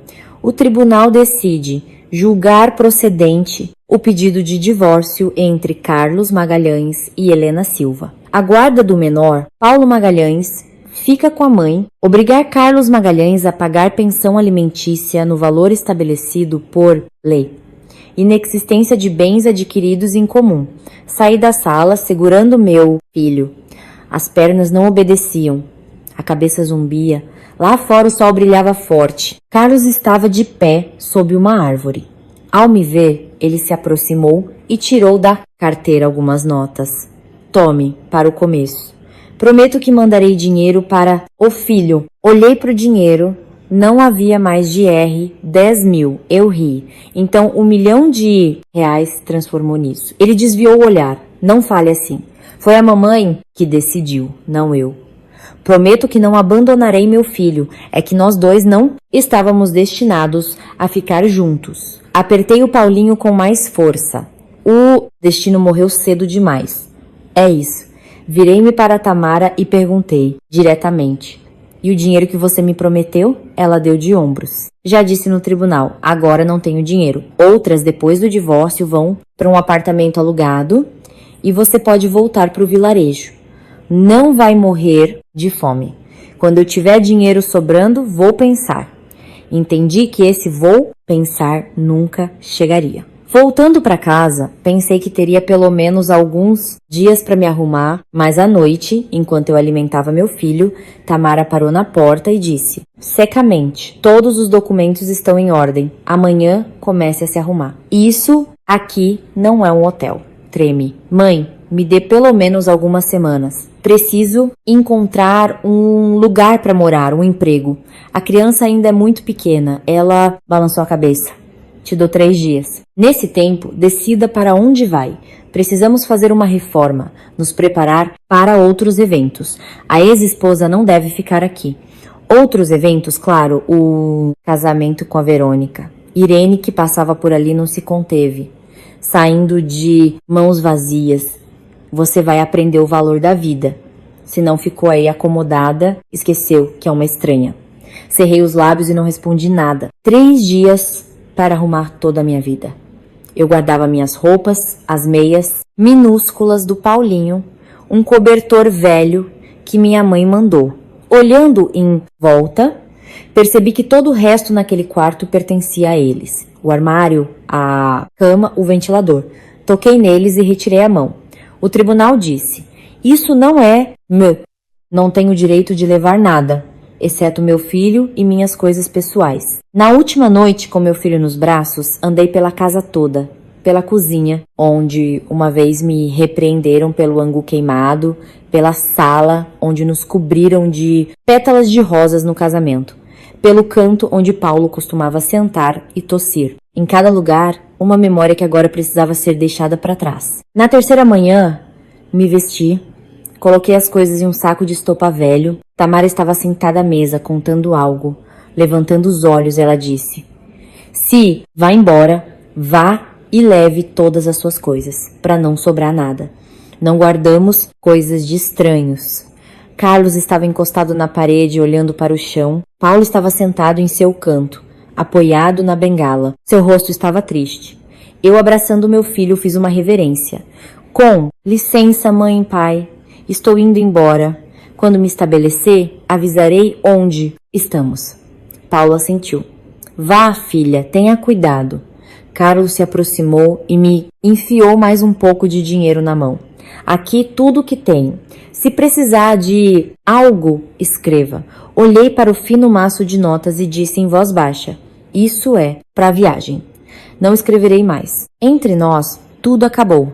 Virei-me e saí pelo portão, por onde uma vez entrei, como Nora. Era meio-dia. O sol em Contagem castigava impiedosamente. Andei alguns passos e ouvi um grito atrás de mim. Helena, espere! Virei-me. Em minha direção, mancando, vinha o Paulo. Em suas mãos havia um saco de estopa velho, todo remendado. Ele o colocou no meu ombro e com a voz trêmula disse, isto é de mim, pegue. Quando meu neto sentir fome, abra. Assustei-me. Pai, estou indo embora de mãos vazias. Não posso levar nada. Ele balançou a cabeça. Seus olhos ficaram vermelhos. Isso não é da casa deles, é meu, para você. Se não pegar, não ficarei tranquilo. E lembre-se, não abra imediatamente. Encontre um lugar tranquilo, sente-se e então olhe. Do pátio, ouviu-se a voz ríspida de Tamara. Que você está fazendo aí? Se vai embora que vá. Paulo estremeceu, virou-se e acenou com a mão. Vá, filha, vá e não desista. Se te expulsaram por uma porta, não significa que não haja outras. Olhei para ele uma última vez, fiz uma reverência. Obrigada por tudo. E virando-me, apertando meu filho com força, com o saco rasgado no ombro, segui pela rua sem olhar para trás. Se eu olhasse, não conseguiria ir embora, sob o sol escaldante de Contagem. Minha sombra e a sombra do meu filho se estendiam no asfalto quente. Eu não sabia o que me esperava pela frente. Sabia apenas que a casa que acabara de me expulsar ficara para trás, e em meu ombro pendia um saco velho, que era mais pesado que todo o nosso destino, meu e do meu filho. Naquele meio-dia, o sol em Contagem estava tão forte que parecia derreter o asfalto. Eu caminhava com Paulinho nos braços pela beira da estrada. e cada passo ecoava com calor. Caminhões e carros passavam zunindo, levantando nuvens de poeira. Meu filho começou a ficar manhoso. Ele não entendia o que estava acontecendo. Apenas sentia que estava com calor, com fome e sede. Ele chorava, agarrando-se à minha gola. Comecei a procurar um lugar para me abrigar. Perto crescia uma velha paineira. Sua sombra era pequena, mas suficiente para nos esconder do sol escaldante. Sentei-me no meio-fio de concreto, encostada no tronco da árvore. Paulinho ainda chorava. Eu tentava acalmá-lo. Calma, meu pequeno, calma. Vamos ver o que o vovô nos deu. Com essas palavras, um nó se formou novamente na minha garganta. A família inteira me expulsou. E a pessoa que correu atrás de mim com um saco foi meu, sogro doente e tossindo. Tirei o saco do ombro. Era muito velho, todo remendado. Desamarrei a corda. A primeira coisa que senti foi o cheiro de batata cozida. Dentro, enroladas em jornal, havia algumas batatas frias. Ao lado, uma garrafa de água barata. Outra com leite. Um pequeno saco plástico que, ao toque, continha dinheiro. E, finalmente, no canto, um pequeno embrulho enrolado em um lenço velho. O choro do meu filho me trouxe de volta à realidade. Peguei uma batata, amassei com uma colher de plástico que também estava no saco e comecei a alimentar. Aos poucos. Ele estava com tanta fome que chorava e comia ao mesmo tempo. Olhando para ele, não consegui conter as lágrimas. Mas não eram lágrimas de mágoa, e sim de gratidão pela pessoa que pensou no neto faminto. Depois de alimentar meu filho, dei-lhe de beber, limpei seu rosto e o embalei no meu colo. Ele adormeceu, sua respiração se acalmou. Só então me lembrei do embrulho no lenço. Eu o desenrolei. Dentro havia um envelope fino e amarelado e uma pequena chave de ferro amarrada com fio vermelho desbotado. O coração bateu mais forte. Peguei a carta. No envelope, com uma caligrafia irregular e trêmula, estava escrito: para minha filha Helena Silva. Respirei fundo e abri o envelope. Helena, filha, se você está lendo esta carta, significa que já saiu de casa. Perdoe-me por não ter conseguido te proteger. Minha palavra nesta casa já não vale nada. Eu sei que desde o primeiro dia foi difícil para você. Você cuidou do seu marido, do seu filho e até de mim quando eu estava doente. Eu vi tudo isso e me sentia amargurado pela minha impotência. Sou um homem simples, não sei falar bonito, só sei de uma coisa: você não merecia ser expulsa para a rua de mãos vazias. Todos esses anos, além da nossa casa, eu economizei um pouco de dinheiro e comprei um pequeno apartamento em um prédio antigo na periferia da cidade. Os documentos dele, a escritura de propriedade, estão em meu nome, mas eu secretamente o transferi para você, Helena Silva, em uma caixa de ferro que escondi no fundo de um barril de grãos naquele apartamento. Estão todos os documentos em seu nome, autenticados em cartório, e uma pequena caderneta de poupança também em seu nome. A chave desta caixa eu anexei à carta. A partir de hoje, este apartamento é seu e do meu neto, Paulo. Ninguém tem o direito de te expulsar de lá. Se alguém disser alguma coisa, mostre os documentos e não tenha medo de nada. Não consegui te proteger com palavras. Que estes papéis te protejam. Não guarde rancor da Tamara. A ganância por dinheiro é um pecado, e cada um responderá por seus atos. E você, viva honestamente, crie seu filho para ser um bom homem. Deus não se afasta das pessoas boas. Quando eu não estiver mais aqui, considere que isso é tudo o que pude deixar para você. Seu pai, Paulo Magalhães. Terminei de ler. As letras se embaralhavam diante dos meus olhos. Acontece que naquela casa cheia de gritos e repreensões, havia uma pessoa que em silêncio cuidava de mim. Ele não me prometeu R$1 milhão. Ele simplesmente me deu um teto sobre a cabeça, a segurança no amanhã, seu amor paterno. Apertei a carta contra o peito e chorei. Pai, eu não precisava de muito dinheiro. Eu só precisava de um lugar de onde não me expulsassem. O Senhor me deu mais do que eu poderia sonhar. Olhei para a chave na minha mão. Era pequena e velha, mas parecia tão pesada de responsabilidade e confiança. Abri o saco com dinheiro. Havia principalmente notas pequenas, cuidadosamente dobradas. Pouco, mas o suficiente para não morrer de fome nos primeiros dias. No saco havia outro bilhete. Este dinheiro é para o começo. Quando chegar ao apartamento, troque a fechadura imediatamente. Verifique a fiação. O prédio é antigo. Ri em meio às lágrimas. Era bem ele, meu sogro, cuidou de tudo até da fiação. Paulinho se mexeu no meu colo. Olhei para ele e, de repente, percebi que não estava mais em uma encruzilhada. Há uma hora parecia que eu só tinha 2 caminhos. Voltar para o vilarejo, para minha casa velha, ou vagar por uma cidade estranha. Eu nem suspeitava que Paulo já havia aberto um terceiro caminho para mim, para uma pequena casa na periferia. Beijei a testa do meu filho. Filho, o vovô nos deu um apartamento. Agora não vamos mais viver de favor. Você terá sua própria casa pequena, mas nossa. Mas por dentro ainda havia ansiedade. Eu era uma simples operária, sem habilidades especiais, sem dinheiro. O apartamento existe, mas como viver daqui para frente? Mas em meio a essa ansiedade, pela primeira vez em todo o dia, uma esperança se acendeu em mim. Como se uma pessoa que tivesse se afogando, de repente se agarrasse a um tronco. A água ainda está agitada, a margem está longe, mas pelo menos é possível não afundar. Dobrei a carta, enrolei-a cuidadosamente junto com a chave e a coloquei no bolso interno. O saco voltou para o meu ombro. Peguei o Paulinho, dei um tapinha em suas costas. Vamos, filho, vamos procurar nosso apartamento. O vovô disse que ele existe, então vamos encontrá-lo. Saí da sombra da paineira e segui na direção indicada na carta por uma pequena ponte, depois à esquerda para um bairro antigo.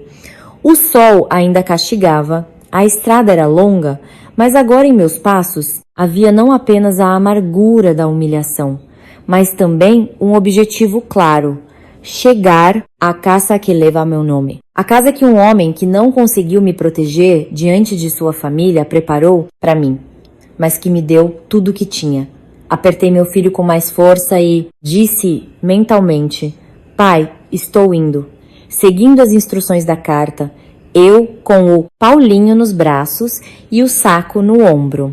Depois de perguntar o caminho algumas vezes, finalmente cheguei ao bairro Ser. Era um bairro residencial antigo, espremido entre os alojamentos de trabalhadores. Atravessei uma pequena ponte de concreto sobre um riacho sujo e entrei em uma viela estreita. Na entrada de um dos prédios, um homem idoso consertava uma bicicleta. Ao me ver, ele perguntou: está procurando alguém, minha filha? Respondi educadamente: sim, por favor. O senhor pode me dizer onde fica o apartamento que pertencia ao Paulo Magalhães? Os olhos do homem se iluminaram. Ah, o tio Paulo, ele vinha aqui de vez em quando, tomávamos um chá. Ele dizia que comprou este apartamento para sua boa nora. Então, você é a Helena. Ao ouvir meu nome, senti um nó se formar na garganta. Sim, sou a Helena. O homem, que mais tarde descobri se chamar tio Miguel, levantou-se e apontou. Aquele prédio lá no final do pátio. O apartamento fica no térreo, à esquerda. Entre, não tenha medo. Ele me contou tudo. Agradeci. O apartamento era exatamente como eu imaginava. Velho, com a tinta das paredes descascada, mas meu. Coloquei a chave que meu sogro me deu na fechadura. A porta se abriu com um rangido. Um cheiro de umidade me atingiu, mas, estranhamente, não me pareceu desagradável. Pela primeira vez na vida, eu entrava em uma casa sobre a qual tinha direitos legais. No apartamento havia apenas móveis velhos, um sofá de madeira, uma mesinha, um armário baixo e uma modesta cozinha. No canto da cozinha, como meu sogro havia dito, havia um grande barril para grãos. Coloquei meu filho no sofá, forrando com um lenço, e fui para a cozinha. Levantando a tampa do barril, vi que havia poucos grãos. Coloquei a mão no fundo e senti algo frio e pesado. Era a tal caixa de ferro. Abrindo-a, vi a escritura de propriedade, em nome de Helena Silva. Vários documentos autenticados em cartório com selos vermelhos, uma caderneta de poupança em meu nome. A quantia não era grande, mas para mim era uma fortuna. Sentei-me no chão, apertando aqueles papéis contra o peito. Durante toda a minha vida na casa grande, não tive o direito de tocar em nenhum documento. E agora eu tinha minha própria casa, presenteada a mim por um velho doente que cuidou de mim. No armário havia um castiçal com um toco de vela. Encontrei fósforos na caixa, acendi a vela e, juntando as mãos, sussurrei: Pai, sou eu, a Helena. Eu e o Paulinho estamos em casa. Prometo que vou cuidar desta casa e não vou deixar ninguém tirá-la de nós. Por favor, nos proteja daí de cima. Uma fina fumaça subiu até o teto e me pareceu que alguém no canto assentiu silenciosamente. Naquele apartamento velho e desconfortável, pela primeira vez me senti não como uma convidada, mas como a dona. Os primeiros dias no novo apartamento foram difíceis. Eu quase não tinha dinheiro. À noite, olhando para meu filho dormindo no sofá, senti alegria e ansiedade. A casa existe, mas como viver daqui para frente? Um dia, o Paulinho adoeceu. Ele teve febre alta. Eu não sabia o que fazer, que remédio comprar. Fiquei com ele nos braços perto da janela e as lágrimas escorriam pelo meu rosto. Uma vizinha, a tia Cláudia, passou por ali. Ao me ver, ela parou. O que aconteceu, minha filha? Por que tá chorando? Meu filho adoeceu e eu não sei o que fazer. Ela colocou sua bolsa no chão, tocou a testa do Paulinho e franziu a testa. Sim, a febre está alta. Vou correr na farmácia. E enquanto isso, tire a roupa dele e passe um pano com água fria. Meu nome é Cláudia, moro no prédio ao lado. Se precisar de algo, me chame.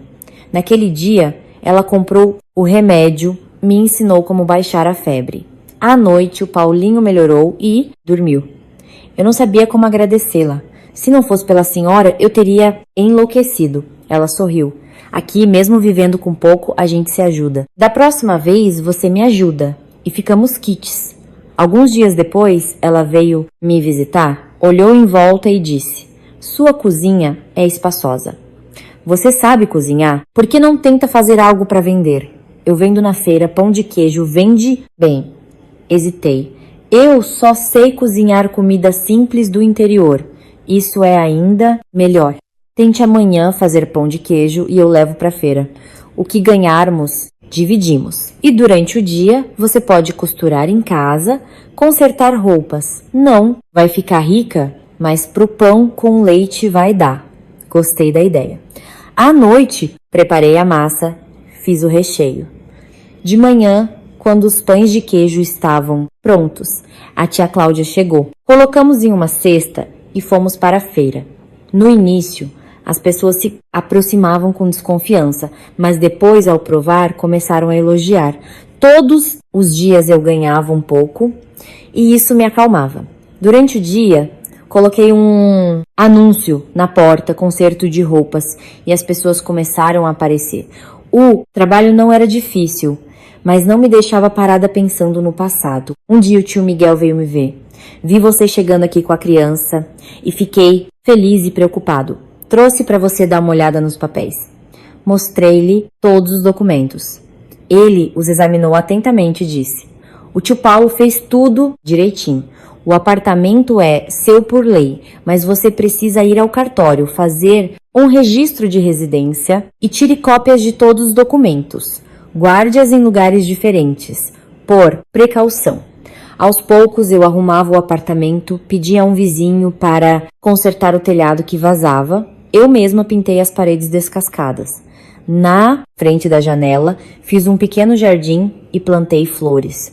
Todas as manhãs, ao regá-las, eu via como elas se esticavam para o sol e sentia que eu mesma estava começando a reviver. Ninguém mais me acordava com gritos. Ninguém me repreendia pela comida. Eu era dona de mim mesma. Era difícil, mas era uma dificuldade que eu mesma escolhi. Um dia na feira vendendo pão de queijo, pensei. Antes eu achava que a felicidade era uma casa grande e um marido rico. E na verdade, a verdadeira felicidade é quando você está de pé por conta própria. E mesmo que em uma casa pequena, mas sua. O medo da antiga família do meu marido ainda vivia em mim. Mas toda vez que ouvia o barulho da máquina de costura e a risada do meu filho, eu acreditava. Não vou afundar, vou sobreviver. Passou mais de um ano. Minha vida, aos poucos, se ajeitava. Mas um dia na feira ouvi conversas. Dizem que vão construir um novo shopping aqui perto. A terra vai valorizar. Senti um frio na espinha. Se a terra valorizar, eles virão. Naquela mesma noite, voltando para casa, vi na entrada do meu prédio uma moça elegantemente vestida. Ela olhava para nossa casa com curiosidade. Ao me ver, ela sorriu educadamente. Com licença, a senhora sabe se alguém está vendendo um apartamento aqui? Tô procurando conhecidos e todas as casas são tão parecidas. Seu olhar percorreu minhas janelas. Eu a reconheci. Era a Thaís, uma parente distante da minha ex-sogra. Respondi calmamente. Todos aqui moram há muito tempo, ninguém vende nada e meu apartamento não está à venda. Ela sorriu. Só? Perguntei. Mas, ao sair, ela se virou mais uma vez e olhou para minha casa. À noite, tive um pesadelo. Acordei com um barulho estranho. Parecia que alguém estava mexendo na minha porta. Fiquei imóvel ouvindo. Tudo ficou em silêncio. De manhã, ao abrir a porta, vi que o mesmo saco de estopa que eu pendurara em um prego estava caído no chão. Peguei-o. O dinheiro que eu às vezes jogava lá às pressas estava no lugar, mas as cópias dos documentos que eu guardava nele estavam amassadas. E no chão havia um pedaço de um brinco com uma pedra brilhante. Lembrei-me da Thaís. Ontem, em sua orelha, havia apenas um brinco. Respirei fundo e apertei o Paulinho que acordara. Não foi nada, meu filho. Os documentos verdadeiros a mamãe escondeu em outro lugar. E era verdade. Depois do conselho do tio Miguel, eu dividi todos os papéis. Os originais guardava na caixa de ferro. Uma cópia dei a ele e outra escondi na máquina de costura. À noite contei tudo ao tio Miguel. Ele balançou a cabeça. Não tenha medo, minha filha, seus documentos estão em ordem. À força, eles não farão nada. Mas tenha cuidado. Se vir alguém suspeito, me avise imediatamente.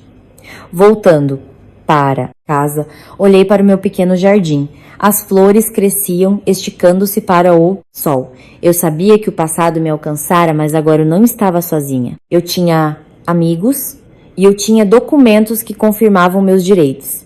Eu sabia que se precisasse lutar, não seria mais aquela moça do interior assustada que eu era antes. Logo depois disso, eles vieram me procurar de forma amigável. Bateram na porta. Na soleira estavam 3 pessoas, 2 homens de ternos caros e a mesma Thaís. Um dos homens, sorrindo, disse: Olá, somos da construtora. Estamos planejando uma construção aqui. Gostaríamos de comprar seu apartamento. Oferecemos R$ 1.200.000 em dinheiro.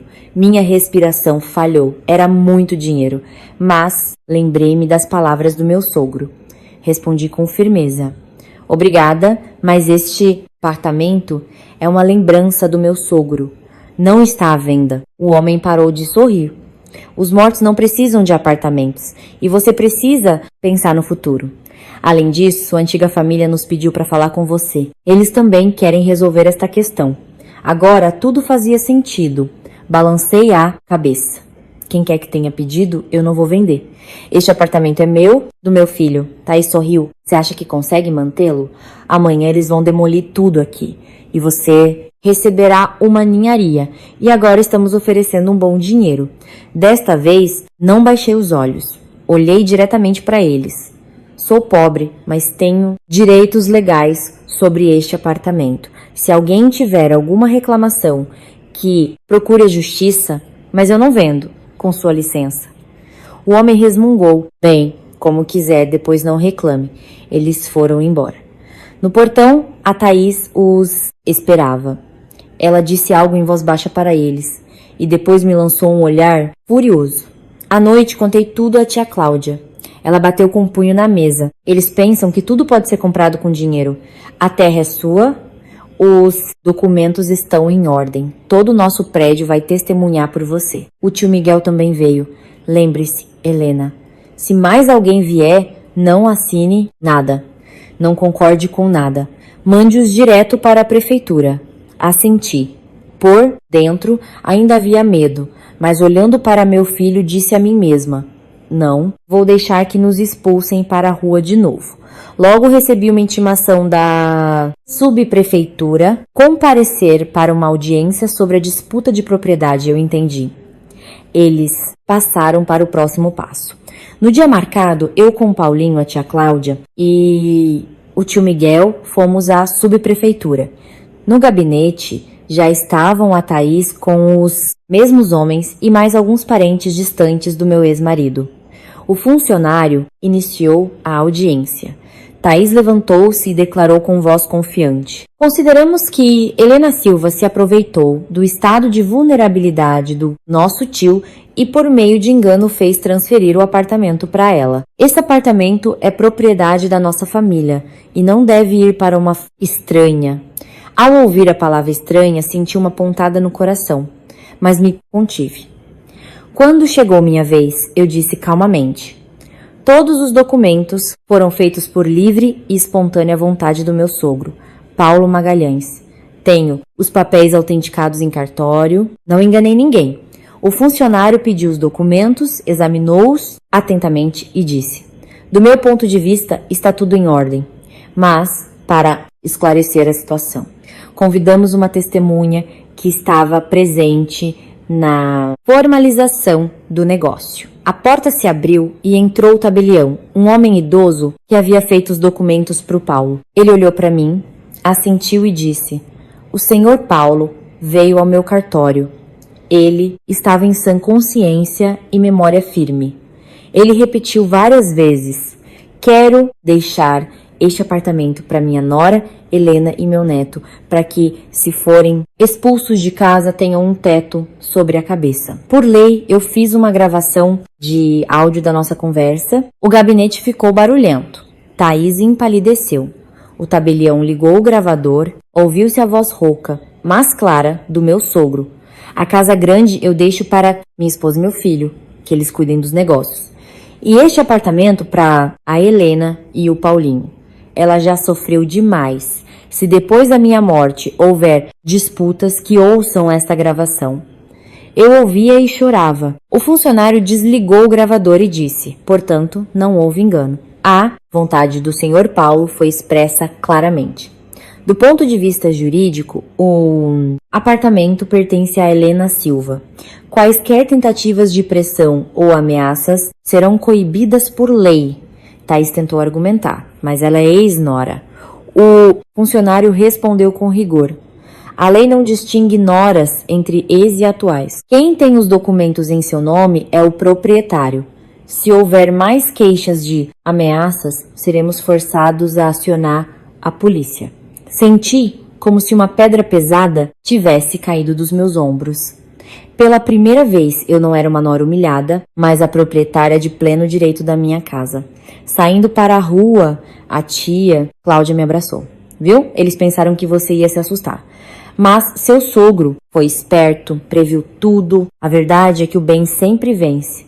Olhei para o céu e disse mentalmente: Pai, o Senhor salvou nossa casa. Eu e o Paulinho não temos mais medo. Uma manhã, recebi uma ligação de um número desconhecido. Era a nossa antiga vizinha. Helena, o Paulo, faleceu esta noite no hospital. Tudo dentro de mim gelou. Pedi à tia Cláudia para cuidar do Paulinho e fui para a casa do meu ex-marido. Na frente da casa da qual um dia fui expulsa, havia pessoas de luto. Eu queria entrar, mas na soleira fui recebida pela Tamara. Por que veio? Você não é mais da nossa família, respondi. Ele era como um pai para mim e é o avô do meu filho. Deixe-me me despedir. Um dos parentes disse: deixe entrar. O tio Paulo, antes de morrer, pediu que deixassem a Helena entrar. Entrei. Meu sogro estava no caixão. Seu rosto estava emagrecido, mas sereno. Ajoelhei-me e acendi uma vela. Pai, sou eu, a Helena. Cheguei tarde, mas cumpri sua promessa. Nossa casa eu preservei. Ninguém a tirou de nós. Descanse em paz. Na multidão viu Carlos. Ele estava de luto. Seus olhos estavam vermelhos. Ele olhou para mim, quis se aproximar, mas a Tamara o chamou. Carlos, vem aqui, receba os convidados. Ele se virou. Vi também a Verônica. Ela estava de vestido preto, perdida, correndo pela casa, cumprindo as ordens da sogra. Tamara, de vez em quando, a repreendia e ela apenas assentia. Olhei para tudo aquilo e entendi. O ciclo se fechou. Um dia, me expulsaram para trazer para casa uma nora digna. E agora essa nova nora estava passando pelo mesmo que eu. Não senti alegria nem maldade. Senti apenas tristeza. Cada um tem seu destino. Depois do enterro, fui embora. Ninguém me acompanhou. Voltando para casa, peguei todos os documentos, a carta do meu sogro, a gravação do gravador e os coloquei sobre a mesa em frente à sua foto. Paulinho estava sentado no chão, desenhando algo. Perguntei, o que você está desenhando, meu filho?